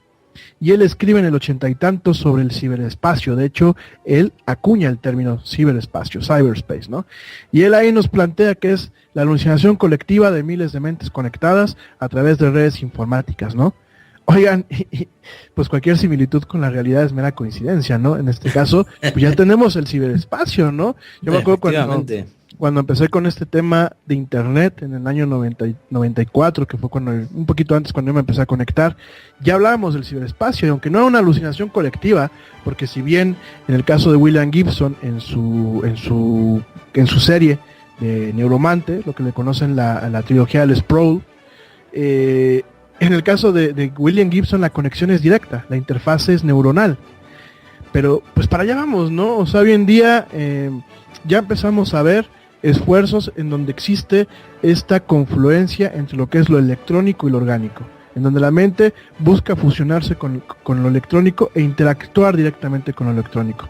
No me voy tan lejano al tema de ciencia ficción, ni me voy tan lejano a esta nueva empresa que se formó hace unas semanas, que busca obviamente avanzar estos términos, ¿no? Que me parece que la creó Elon Musk. Me voy un poquito a lo que hay actualmente, ¿no? Hoy contamos con interfaces neuronales que no requieren que abrirte la cabeza ni nada. Por ejemplo, nosotros utilizamos una interfase de este estilo para poder hacer exámenes de encefalogramas, ¿no? Pero esta misma interfase se puede utilizar para controlar parte de la máquina, o se puede utilizar para controlar ciertas acciones de la máquina, ¿no? Entonces no estamos yendo muy lejos, ¿no? Realmente dentro de esta lírica, que a mí me recuerda mucho a esa suciedad, esa crudeza de lo que era el realismo, a mí me parece que lo estamos viendo en el cyberpunk. De alguna forma es un eco de lo que era el realismo en aquella época, y lo estamos viendo con un matiz de ciencia ficción, pero estamos viendo un futuro que es poco prometedor. Vemos alta tecnología, pero con una mala calidad de vida, ¿no? Entonces es muy interesante porque, bueno, vemos la plástica de Blade Runner. Si la gente que ha visto Blade Runner no me dejará mentir, la primera toma, el primer cuadro, pues es Los Ángeles, totalmente industrializado, totalmente oscuro, con nubes por todas partes, donde vemos la toma donde va llegando Harrison Ford. Bueno, primero va bajando esta patrulla voladora, va llegando Harrison Ford y vemos pues el barrio chino, ¿no? Prácticamente con mucha pobreza. Vemos espacios de hacinación, porque el departamento de Harrison Ford pues no es un departamento de lujo, es un departamento pequeño, como muchos de los departamentos hoy en día, ¿no? Se están dando a nivel mundial. No es un departamento de lujo, pero está ubicado en una casa, no nos olvidemos, de Frank Lloyd Wright. Así es. Está ubicado en una casa, porque si tú ves los ladrillos, eso se recuerda a la Aztec House, que está en Los Ángeles, de Frank Lloyd Wright. Pero bueno, sí, efectivamente, lo que tú estás diciendo, Rami, o sea, es totalmente cierto. Además, fíjate que a mí me llamó la atención una cosa de Blade Runner del comienzo, ahora que estás hablando del comienzo de Blade Runner, fíjate que al principio hay una cosa que a mí me dejó durante mucho tiempo, hasta que luego lo entendí. Tú te fijas que al principio hay como unas llamaradas que salen. Bueno, pues esas llamaradas se deben a que en Los Ángeles durante muchos años se hizo extracción de petróleo. Sí. Y había derricks en medio de la ciudad, pero muchísimos. Ahora creo que quedan 2. Que extraen como un barril al día, una cosa así. O sea, apenas queda nada. Se ha drenado todo el territorio de Los Ángeles, todo el espacio que había pues todas las bolsas de petróleo, ya no queda ninguna. Pero él pensaba, en aquella época, claro, todavía, o sea, estamos hablando de que cuando escribió la novela, que probablemente fueran los años 60, ¿no? Creo, más o menos, no sé cuándo fue exactamente, pero lo voy a confirmar ahora, 1968, pues todavía se podría estar drenando y todavía estaba lleno de fosos de petróleo, y claro, él piensa ya en esa industrialización excesiva donde pues lo importante es ir a por todos los recursos, conseguir todos los recursos, y el ser humano ya se ve obligado a huir del planeta porque lo único que le interesa son los recursos, ¿no? Y entonces es una explotación totalmente materialista, ¿no? Es como... Bueno, esto se ha hablado ya muchas veces sobre el tema sobre todo dentro del mundo de la ciencia ficción, ¿no? Sobre el tema del ser humano como plaga, ¿no? Sí. Como la plaga más poderosa sobre la faz de la Tierra. La plaga más duradera y que ¿sabes? Es una cosa que a mí me fascina. Yo sobre todo cada vez que pienso en eso, claro, es que y fíjate lo adelantado que ya estaba, y de hecho lo ves, o sea, en la novela de Sueñan los androides con ovejas eléctricas, electrónicas, Phil Deckard, que es el protagonista de la novela, tiene una oveja eléctrica y está obsesionado porque su vecino tiene un caballo, ¿no? Un caballo, un perro natural, o sea, porque aparte estamos hablando de una época en donde pues le hemos dado totalmente en la torre, como decimos aquí en México, al ecosistema, y muchos animales se han extinguido. Entonces, el tener el clon o una derivación de un animal, lo más cercano o aproximado al animal que era, es como wow, es un lujo, solamente la gente rica lo puede tener, ¿no? Y de hecho vemos un conflicto en donde la mujer de Deckard le exige pues un animal de carne y hueso, no una oveja eléctrica, un animal de carne y hueso, ¿no? Efectivamente, sí, le exige, y bueno, tiene mala relación con su mujer. La mujer en la novela que aparece le deja, ¿no? Lo deja abandonado, si mal no me equivoco, o lo pide el divorcio, una cosa. Lo deja abandonado porque aparte en el trasfondo de la novela, y eso es algo que se perdió en la adaptación de Ridley Scott, no sé qué tan vital hubiese sido tenerlo ahí, pero en el trasfondo de la novela hay un culto religioso. Hay alguien que es el clásico predicador, el preacher, transmitiendo 24 horas al día. No me acuerdo cuál era el tema religioso, pero era como un culto, era como una secta, y en parte por eso la mujer lo deja. El tema con K. Dick es que de pronto estás hablando de tecnología, de pronto estás hablando de ciencia ficción, y cuando te das cuenta ya te acaba de meter un tema de religión. Hay una parte, porque bueno, realmente Valis es una trilogía, y hay una parte, se me fue ahí el nombre de la última novela de Valis, pero es una parte en donde llega lo que es el Salvador, tiene un accidente, su madre pues prácticamente lo aborta, él queda con cierto retraso mental, pero él sabe que es como una especie de Dios, dentro de su problema mental sabe que es una especie de Dios, y se topa con una representación humana de lo que es la Torá de los judíos, ¿no? Y tú ya dices, bueno, este hombre de qué está hablando, ¿no? Pero cuando empiezas a ver cómo expone el tema de que la Torá de alguna forma es como un plano sobre cómo está constituido el universo, y te da ciertos marcos teóricos, por ejemplo, en el tema de la Torá existe algo que se llama la gematría, y la gematría le da a cada letra del alfabeto hebreo le da un valor numérico.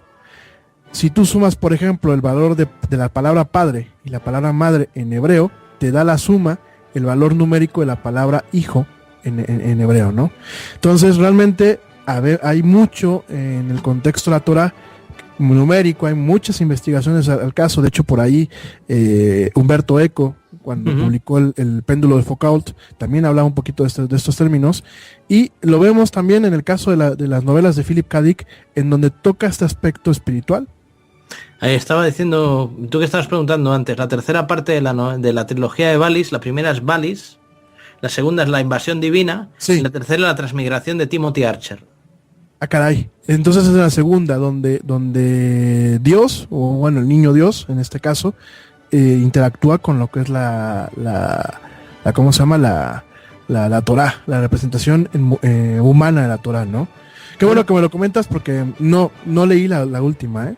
Qué bueno que me lo comentas. Pero fíjate, es muy interesante porque ahora que estamos hablando de literatura en esa época, porque estamos hablando de que Philip K. Dick escribe en los años 60 y en esa época también está escribiendo en California, bueno, cerca, porque también, no sé si en California o en Oregón, creo que estaba, pero sé que es en la zona oeste de Estados Unidos, porque Philip K. Dick reside gran parte de su vida, si no... California. Bueno, aparte de que residió en Vancouver, que estamos aquí en Vancouver, en British Columbia, durante una época residió en Vancouver, pero en otra época de su vida, la mayor parte del tiempo creo que lo pasó básicamente en Los Ángeles.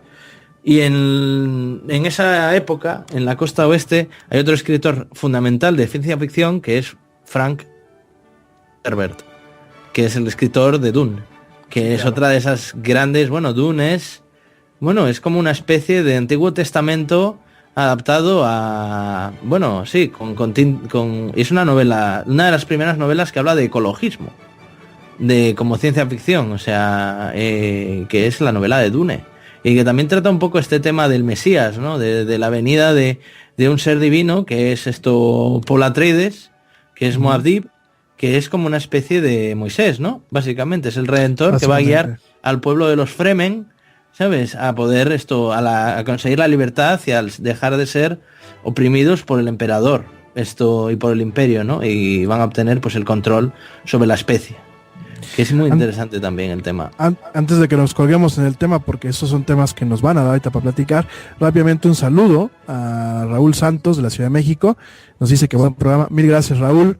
Saludos a todos nuestros radioescuchas en México, Colombia, Estados Unidos, Canadá, Puerto Rico y otras partes del mundo. Mil gracias por escucharnos. Sé que a lo mejor el cambio de horario pues nos ha descontrolado un poco, pero bueno, aquí vamos a estar todos los martes. Nos ha pillado con el pie cambiado, porque como no hemos grabado la promo, pero bueno, tenemos que grabar solo el trozo de la promo pero bueno. Sí, coincido contigo, ¿no? En este caso, bueno, tenemos a Frank Herbert con su Dune, con esta epopeya también un poco teológica, un poco mística, con esto el planeta donde cultivaban la pimienta, ¿no? En inglés el spice, ¿no? Y eran las peleas por el spice, ¿no? Por ahí la película de Dune, la primera que salió, porque han salido diferentes rendiciones, ¿no? Creo que hasta hubo una serie. ¿Quién la hizo? ¿Qué te se me fue el nombre? Bueno, la primera película que se graba de Dune, bueno, la película de Dune tiene una historia grande, porque Alejandro Jodorowsky intenta rodar la película de Dune durante muchos años, con la ayuda de grandes dibujantes y gente importante de la época de los años 70, que hemos hablado de ellos ya en su momento, con Moebius, con gente así, con Druillet, con gente importante, con con H.R. Giger, que luego utilizaron partes de sus diseños, se utilizaron luego en la película que hizo, porque luego cuando la llevaron a Estados Unidos tienen los derechos Dino de Laurentiis, y entonces decide que la va a rodar pues como él quiere, y que va a prescindir del tratamiento que va a hacer que va a hacer Jodorowsky, que además tenía como propuesta poner como al emperador a Salvador Dalí, que iba a cobrar $1 millón por minuto. Wow. Por minuto, no sé si minuto de texto o minuto que hablara en la película, creo que era por minuto de estar ahí. O sea, porque creo que quería cobrar más que Marlon Brando haciendo la película de Superman. Entonces, una cosa de esas tenía, una historia de estas de rocambolescas, Salvador Dalí. No hay que decir nada más, ¿no? Y entonces pero al parecer por cierto, ¿sabes que al parecer se va a grabar otra nueva película de Dune? Sí, a lo que escuchaba. Sí, la va a dirigir Denis Villeneuve, dicen. Se dice. No sé. A Denis Villeneuve le han caído, como has hecho Arrival, ahora vas a ser el director oficial de películas de ciencia ficción. Pues te ha caído Arrival y ahora vas a hacer Blade Runner y ahora vas a hacer la de Dune. Pues, a mí Arrival me encantó. Denis Villeneuve estaría contento, ¿eh? La verdad es que... A mí Arrival me encantó, pero yo creo que un director para tantas cosas puede en algún momento flaquear, ¿no? Hombre, pues sí, ¿no? Déjasela a otro iluminado de las películas de ficción, como... Pues no sé, a mí es que me fascina, no sé, Interstellar. A mí no me importaría que la dirigiera Christopher Nolan, ¿no? Hombre, pero bueno, es un poco ya, es un deseo mío, ¿no? Sí, claro, dirigirlo con... ¿no? Sí. A mí Christopher Nolan me parece... Bueno, a quien no le gusta, ¿eh? A mí me gusta lo que ha hecho su hermano, con Westworld, la serie de HBO. Me ha encantado la serie. Me parece... A mi muy humilde opinión me parece una joya. Entonces, desde el intro, que el intro es muy místico porque mezcla componentes del mundo del oeste con el tema tan limpio, tan industrial de la industria moderna, ¿no? La industria moderna ya no es representada por el carbón como antes lo era. Hoy hablamos de un tema industrial y vemos paredes de cristal, cuestiones totalmente ímpidas, blanco, este tema muy de Apple, muy una tienda de Apple, ¿no? Entonces, a mí me encanta, ¿no? ¿Ibas a decir algo, Manu? Es fascinante además, porque fíjate que Apple ha llegado un poco, a hacer realidad una serie de conceptos un poco a través de, yo creo que Steve Jobs también un poco se lo planteaba, ¿no? O sea, hacer este tipo de cosas. Él cuando intenta desarrollar el ordenador, no lo hace tanto con una idea de ciencia ficción, pero sin embargo, sí lo hace con la idea... Él lo que dice es que quiere diseñar la nueva bicicleta. Que es decir, justo que estábamos hablando antes de transhumanismo. Una bicicleta es justo un ejemplo de transhumanismo. Es decir, es una herramienta que hace que el ser humano sea más rápido y más eficiente haciendo la labor de transportarse del punto A al punto B. Es una extensión de su cuerpo. Y él es lo que busca un poco con esto, ¿no? Pero bueno, yo creo que estamos aquí hablando en el programa de las artes sobre cosas de ciencia ficción y esto es casi un poco, estamos ahí como vadeando el terreno del Yeti, ¿no? Querido amigo. Sí, ya llegaremos al Yeti. Pero bueno, retomando el tema de los Nolan, que me parecen que son grandes cineastas, a mi muy humilde opinión. La plástica, por ejemplo, de la entrada de Westworld, que te digo, mezcla este tema. Es más, yo lo veo y me acuerdo, perdón que toque el tema de tecnología, pero lo veo y me recuerda mucho a los comerciales de, nos dice por aquí Checo que ya nos vamos a un corte comercial, pero regresando seguimos hablando de estos temas. Efectivamente. Volvemos dentro de la publicidad.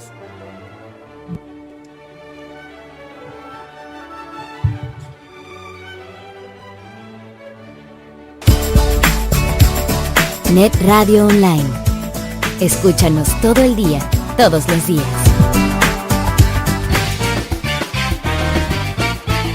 ¡Qué bien! La hora del lunch. Y la pregunta de siempre, chicos. ¿A dónde vamos a comer? Ven a Playa Tropical, el mejor restaurante mexicano en New Westminster, en el 334 de la calle 6. Pozole, menudo y lunch special todos los días. ¡Flautas! ¡Enchilada de camarón y ceviche de pescado! 10 variedades de tacos! ¡Qué rico! Música en vivo viernes y sábado. Prueba la bebida de la casa, nuestra deliciosa Tropicalita. Música, sabor y hospitalidad mexicana. Playa Tropical. Menciona este anuncio y en la compra de tu meal un jarrito gratis.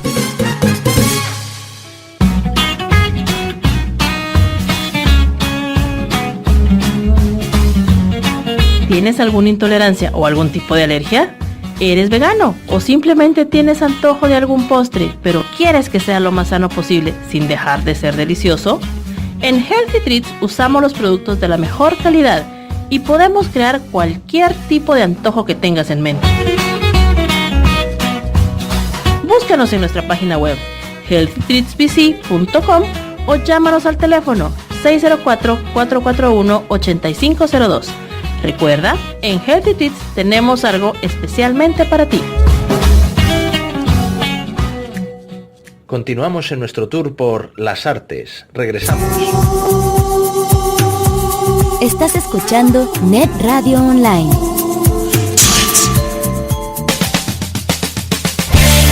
¿Le preocupa la caída de su cabello? ¿Ya no brilla y luce como antes? No se preocupe más. Sistemas de tratamiento Monet tiene la solución. Clínicamente comprobado. Recupera el crecimiento y restaure su cabello en solo 90 días usando Monet. Gima Chater los atenderá con el profesionalismo que ustedes se merecen. Informes y ventas al teléfono 604-317-4970. 604-317-4970. Monet.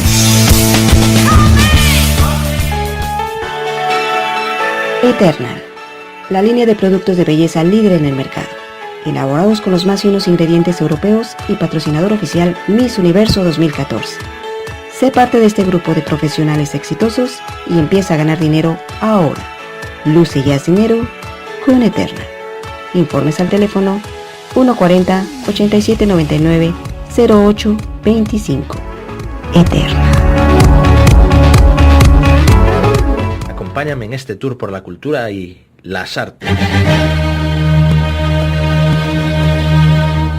García Márquez.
Escucha todos los sábados de Trovador a Trovador. En el lugar del ombligo de la luna. En punto de las 6 de la tarde de Vancouver para el mundo. Net Radio, creada para ti.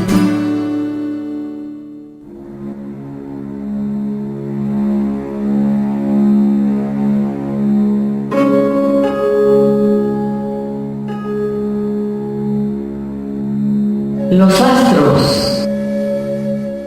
Un espacio diseñado para ti, Donde nos conectaremos con el universo en un viaje a través de la astrología. para llegar a tu alma. Yo soy Chío Murillo, sanadora holística. Y yo soy Gracieta Salcedo, astróloga. Escúchanos todos los viernes de 6 a 8 de la noche, hora Pacífico. Solo aquí, por Net Radio, la radio creada para ti.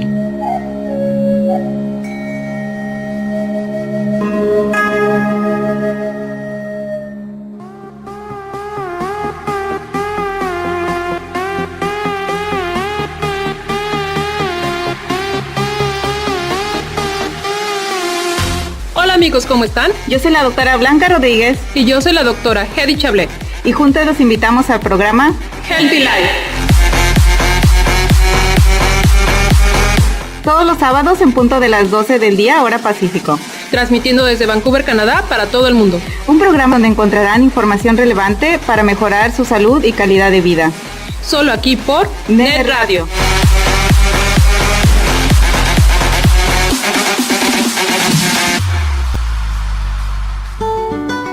Siempre contigo. netradioonline.com. Net Radio.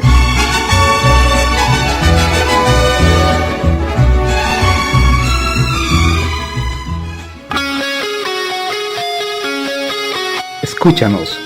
Somos Net Radio, viviendo contigo en el tiempo y en el espacio, donde el sonido lo pones tú, la magia. Net Radio.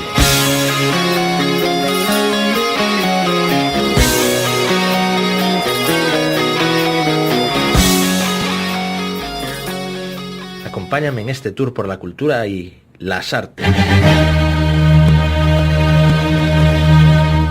García Márquez, Picasso, Monroe, París, Tokio, New York, Vancouver, Mozart, Beatles, Santana, el Louvre, Bellas Artes, Las Vegas, Empire State, Dubai. Nos acompañarán en tu programa Las Artes, conducido por Rami Loaiza y Manuel Torres. Lunes, 6 de la tarde, solo aquí por Net Radio.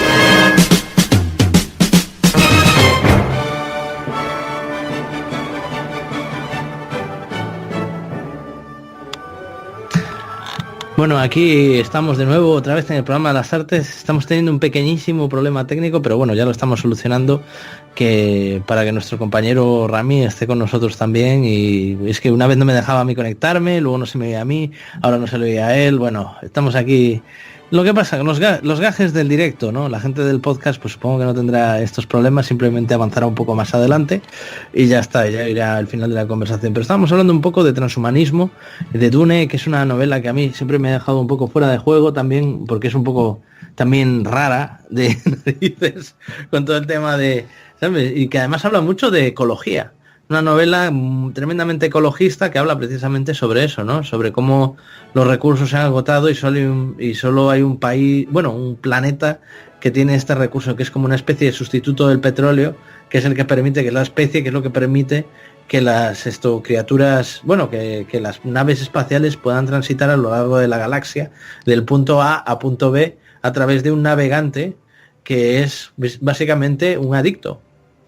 El navegante es un adicto a la especie.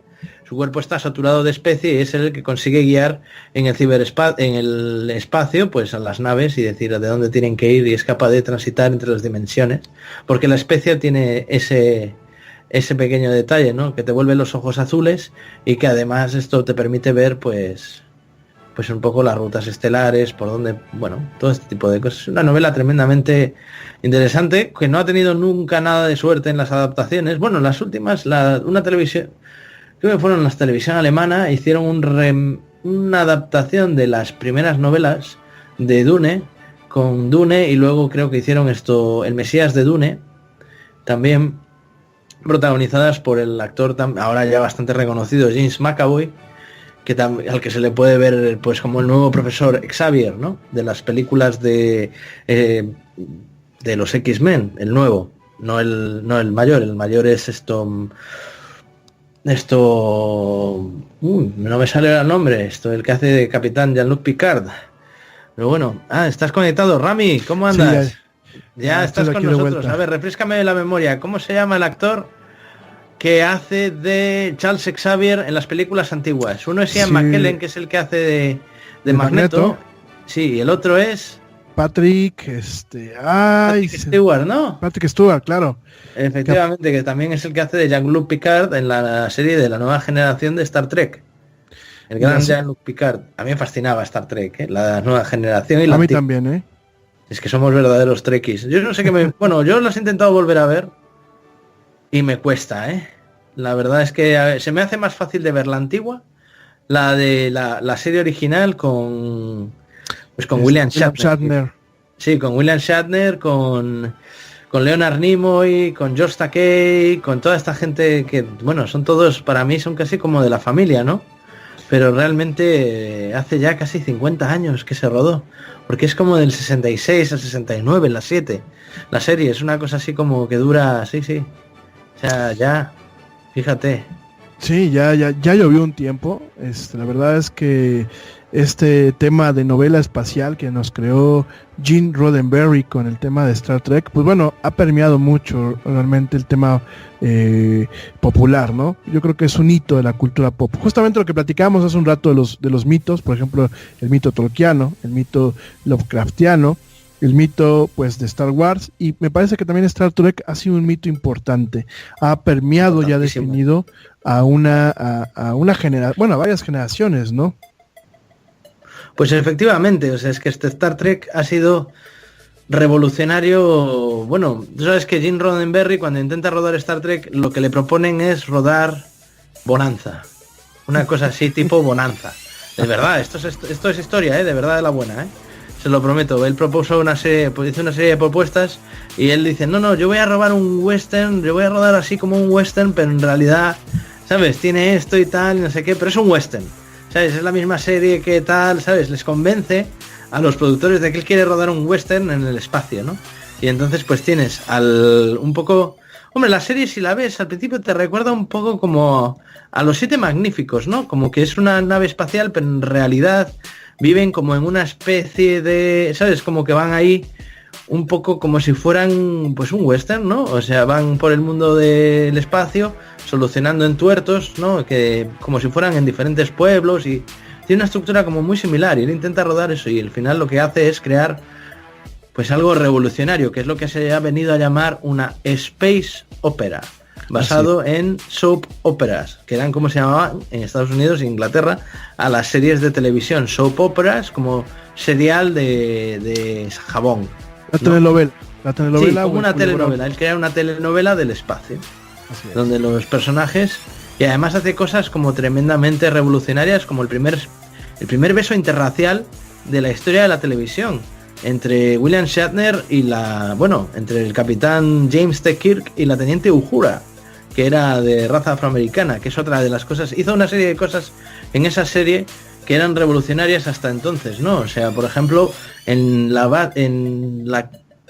nave espacial donde están, en el Enterprise, todo el mundo trabaja y hace bien su trabajo y no hay diferencias de clases. Hay un capitán, obviamente, porque tiene que haber un poco de orden, pero sin embargo, o sea, hay series de personas de diferentes razas, estamos hablando de los años 60, que en su momento era revolucionaria, trabajando juntos y haciendo cosas juntos y siendo héroes también. Esa es otra de las cosas por las que se insistió Gene Roddenberry en que hubiera pues un asiático, que es George Takei, una afroamericana, ¿sabes? Un ruso, una persona con acento ruso similar, que pues que estuviera allí, porque ellos proponían pues que la Guerra Fría la habían dejado ya atrás y todos los conflictos de la humanidad pues había llegado como a un entendimiento pacífico, ¿no? Y se habían puesto todos de acuerdo pues para ir a conquistar pues los confines, no conquistar, sino a investigar los confines del universo, porque la nave de Star Trek no es una nave de guerra, es una nave científica. Sí. Eso hay que tener en cuenta, porque aunque parece que están siempre peleándose, no, el Star Trek no es una nave de guerra, es una nave científica, son investigadores y son exploradores, como los nativos, como los primeros exploradores americanos, tipo los de El Retornado, ¿no? Que fueron ahí un poco pues a ver qué se encontraban, ¿no? Un poco a la aventura, ¿no? Tipo como Cortés. Sí, fíjate que era una tripulación, ahora que lo pones en perspectiva, una tripulación realmente que era como la 1 intergaláctica, ¿no? Porque teníamos al señor Scotty, que era inglés, teníamos al señor Chekhov, que era ruso, teníamos a la teniente Uhura, teníamos obviamente al capitán Kirk, teníamos a un alienígena, el señor Spock, ¿no? Era un vulcano. Efectivamente. Entonces, teníamos al señor George Takei. Es muy interesante la historia de Spock, porque Spock, Spock, lo que quería poner ahí, Gene Roddenberry, él quería representar como al demonio. Y entonces era como el bien y el mal, ¿sabes? Como él quería como hacer un personaje que luego no acabó siendo lo que llegó a ser, que se convirtió en algo completamente distinto, pero quería poner un demonio directamente en la serie de televisión porque le parecía una idea como muy revolucionaria, el poner un demonio en una serie de televisión donde alguien pues dijeran, anda, pues es un demonio, sí, tiene las orejas puntiagudas, ¿no? Y esa era la idea que tenía originalmente, ¿no? Como que el bien y el mal se habían reconciliado y entonces pues todos juntos. Y además el nombre de Spock viene debido al Dr. Spock, un escritor de los años 40, muy conocido, 40-50, con mucho pedimento, que escribió un tratado sobre cómo tratar a los niños pequeños, que yo me acuerdo porque era bastante conocido, de hecho está en España, y por eso le puso el nombre el Dr. Spock. Era un doctor de origen, creo que era austríaco, pero la historia es así, fíjate, como un cúmulo de coincidencias así. Eso fue el origen del nombre del Dr. Spock, basado en un médico, un pediatra, y la idea de hacer pues como un demonio, ¿sabes? Como parte de la tripulación, fíjate. Qué curioso, la verdad, todo ese tipo de cosas yo no lo sabía, la verdad me parece súper curioso. El papel de Leonard Nimoy, mis respetos, creo que no podemos ver a un señor Spock que no lo haga él. Y aparte Leonard Nimoy realmente fue un artista prolífico, ¿no? Tuvo un disco. Fue escritor, fue guionista, fue fotógrafo. O sea, y muy buen fotógrafo además. Muy buen fotógrafo. Y me parece que también actuó en teatro. Sí, y rodó discos. Leonard Nimoy llegó a dar varios discos. No, si la gente nos está escuchando tiene ganas, pues se metan en Google y miren, ¿sabes? Pongan Bilbo Bolsón y Leonard Nimoy, y vais a ver una versión de Leonard Nimoy ahí como en los años 60, con varias chicas ahí bailando, cantando una canción sobre El Señor de los Anillos. Antes que estábamos hablando del Señor de los Anillos, todo está relacionado en el tema de las artes. Al final uno empieza en un lado y no sabe dónde va a acabar, pero fíjate, ahí está, el señor Leonard Nimoy, ahí estaba haciendo canciones bizarras, grabó un disco. Es que Leonard Nimoy y James Tech y William Shatner fueron los que consiguieron capitalizar más el éxito de la serie, que en su momento fue una serie que no tuvo éxito en la televisión, pero sin embargo, cuando la pasaron por Syndication, en Syndication, que es cuando las series cogen, las adquieren y las pueden volver a repetir, y tienen que pagar un canon, entonces cuando la pusieron en Syndication, en Estados Unidos la gente la empezó a ver por la tele, sobre todo los niños, y empezaron a crecer con ella. Y se hizo muy popular a partir de eso, porque la repetían y la repetían y la repetían. Y entonces pues se hicieron famosos. Y gracias a estos, y luego porque la comunidad, muy rápido, una vez que se hicieron famosos, los absorbió el mito, una pequeña comunidad, y empezaron a hacer poco tiempo después, creo que fue en 1970, cuando empieza la primera convención de Trekkies. Ya muy pronto, o sea, fue una cosa que tuvo un seguimiento, es de estas series que tuvo un poco como Firefly, ¿no? Que tuvo un seguimiento de culto, que mucha gente todavía se acuerda mucho de la serie Firefly, que luego ha tenido su continuación en la película Serenity, y todavía hay gente que dice que quieren hacer continuaciones. La comunidad la absorbió a la gente que le gustaba, la absorbió, que se sentía identificado por esa serie. Y de repente, bueno, pues tú empezó a cobrar vida propia, ¿no? Hay una serie de documentales muy interesantes que a mí me encantan, que se llama Trekkies, donde te habla un poco de ese fanatismo que tiene la gente sobre la serie de Star Trek. Y la gente llega a unos niveles, pero en cierto modo hacen, bueno, la gente que contribuyó en la serie de Star Trek, les hacen sentir como si fueran héroes. O sea, tienes partes o sea, una anécdota que se cuenta en la serie, en los documentales de Trekkies, en el primero, que es que no sé si fue, bueno, el que hacía creo que fue a DeForest Kelley, uno de estos, ahora les voy a decir el nombre, uno de los personajes de la serie, uno de los actores, James Doohan, Montgomery Scotty, a Scott le escribió una señora que estaba inválida en la cama con unos dolores terribles y creo que tenía, no sé si tenía una enfermedad de estas fastidiadas, donde no te puedes mover y que pues que estás pasándolo realmente mal. Y decía que le envió un mensaje, esto lo contaba en el documental, con lágrimas en los ojos, que era que le decía lo siguiente: durante la hora que estáis en la tele, siento como que no estoy en mi cuerpo. Y a él eso, ¿sabes? No siento dolor y siento como que no estoy en mi cuerpo. Y claro, una serie, fíjate, esa es la maravilla que hace la ciencia ficción, que hace que te olvides a veces de la realidad en los buenos momentos y otras veces te hace ir por delante de la realidad y pensar en las cosas malas que pueden suceder, ¿verdad? Yo creo que es la maravilla de las artes y principalmente las artes escénicas, ¿no? Mucha gente que hace teatro hace muchas veces papeles, y lo digo por una experiencia propia, terminamos haciendo papeles que muchas veces distan de lo que realmente somos como personas, ¿no?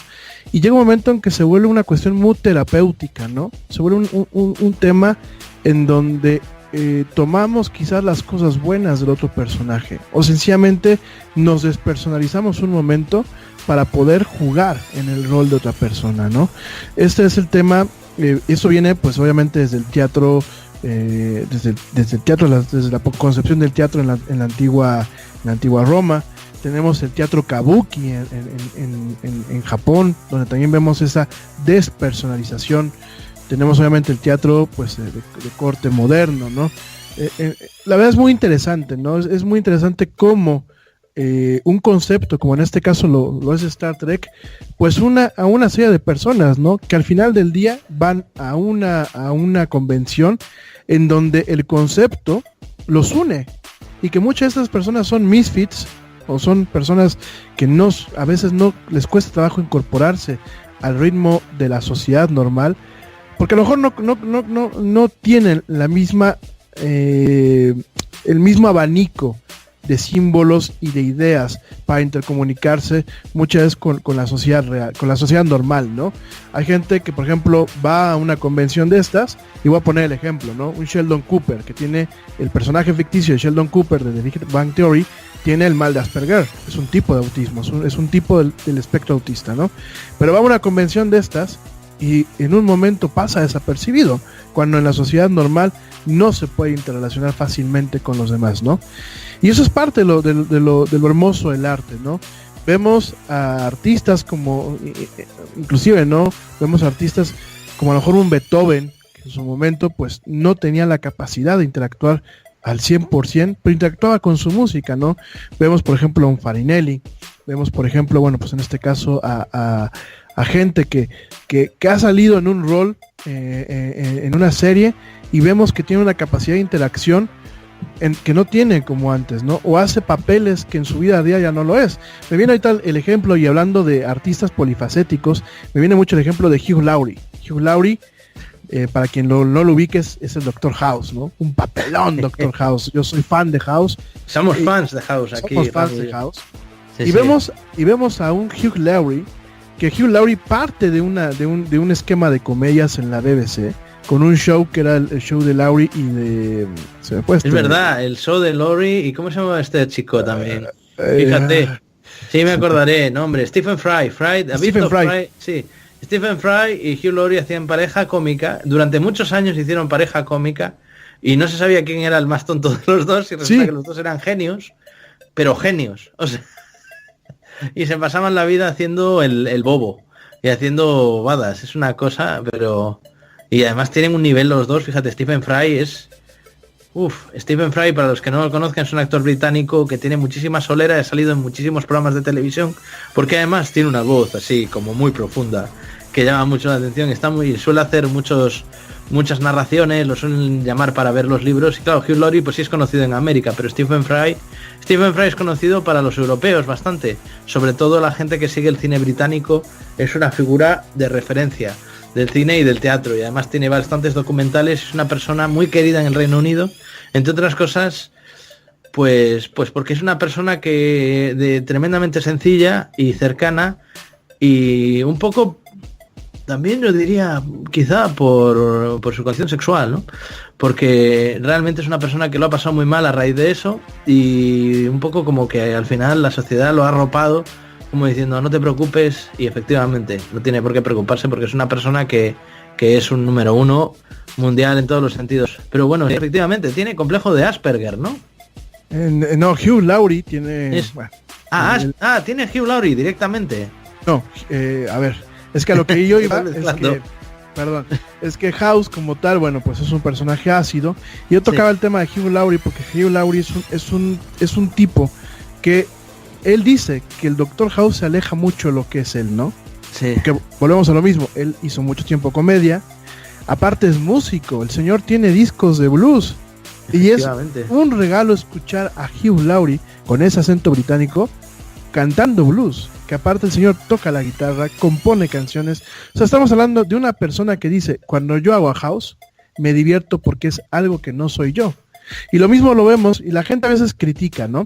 Y qué bueno que tocaste el tema, porque por ejemplo aquí en Querétaro, en esta hermosa ciudad de Querétaro, desde donde estoy yo, ahora en mayo viene la Conque, que es, digámoslo así, que la convención queretana del cómic, y viene Stan Lee. Y ha sido un escándalo.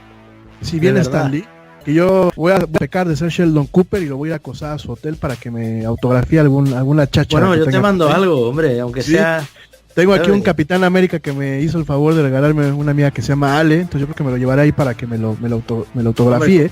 Compra, mira, estoy por mandarte una obra de referencia que a mí me encanta de Stan Lee, que es Parable, que además es referenciada en la película de ¿cómo se llama? Marea Roja, Crimson Tide. Que la referencia, vamos a ver, es que Crimson Tide, para los que no conozcan este tema, Crimson Tide, los diálogos hizo como consultor de diálogos Quentin Tarantino. Y Quentin Tarantino, hay un diálogo en la película de Crimson Tide sobre cómics que lo escribió Quentin Tarantino sobre quién era mejor, el Silver Surfer creo que era de Jack Kirby, o el Silver Surfer de Moebius. Y entonces hay una discusión sobre ese tema muy estilo tarantinesco, ¿sabes? No sé si quedó en los cortes o no sé si se quedó, pero yo sé que está dentro de esa película. Igual luego en la versión del director lo incluyeron, no sé si se quedó en la mesa de montaje, pero sí estuvo colaborando con como corrector de diálogos, los estuvo dando Quentin Tarantino. Por eso esa película tiene uno de los primeros trabajos en Hollywood de Quentin Tarantino. Wow, fíjate, no lo sabía, qué historia. Qué historia. Y retomando el tema, algo muy puntual, porque bueno, miren, el arte, a pesar de muchas clases, solamente clases de capacidad sociológica, poder, intelecto, el arte es única. El arte de en niveles. Como siempre, hay una audiencia objetivo, pero el arte debe de entenderse, ¿no? Y mucha gente salió aquí a criticar el tema de que se armara esta convención aquí en Querétaro. Y mucha gente salió a decir que los frikis eran los que íbamos a ir, que la gente que no teníamos cultura. Perdónenme, señores, la gente que me está escuchando de Querétaro o de otras partes de México, el cómic es arte. No saben, yo quisiera tener el mínimo, una décima parte de la habilidad que tiene un dibujante de cómic. Ya no me voy a la parte de los textos, que también es un arte en sí mismo.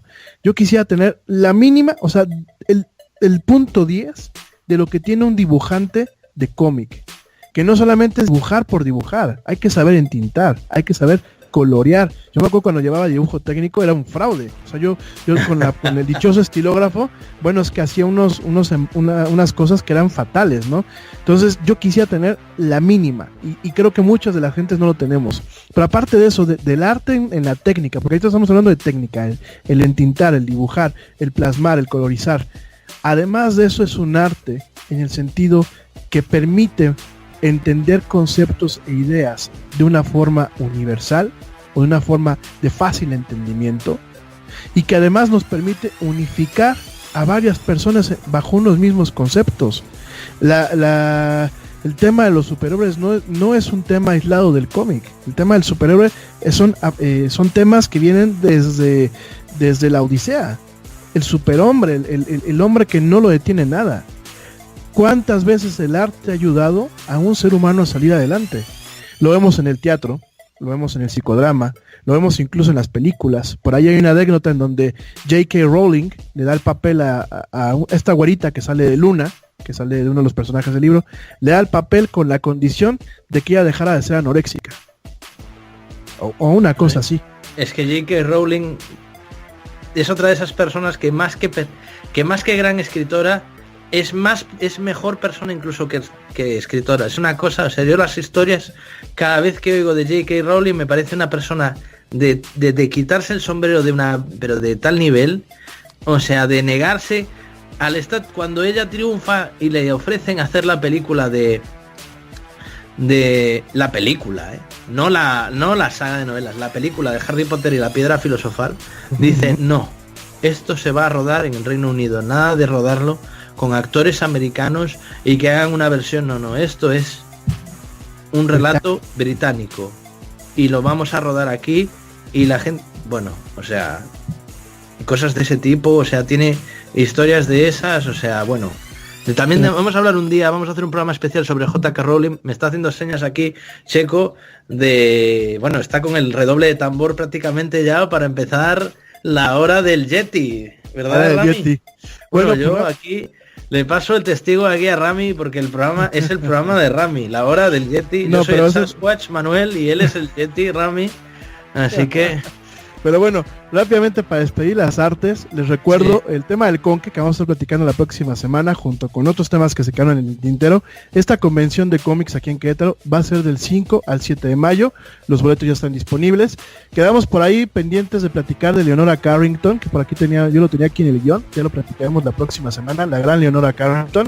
Y rápidamente, bueno, pues ya para despedir al programa de las artes, gracias como siempre por acompañarnos, gracias a todo el equipo técnico, y rápidamente para despedirlo nos quedamos con una frase justamente de Leonard Nimoy que me gusta mucho y dice, y esa es una reflexión, ¿no? La vida es como un jardín, se puede tener momentos perfectos pero no conservarlos, solo en la memoria.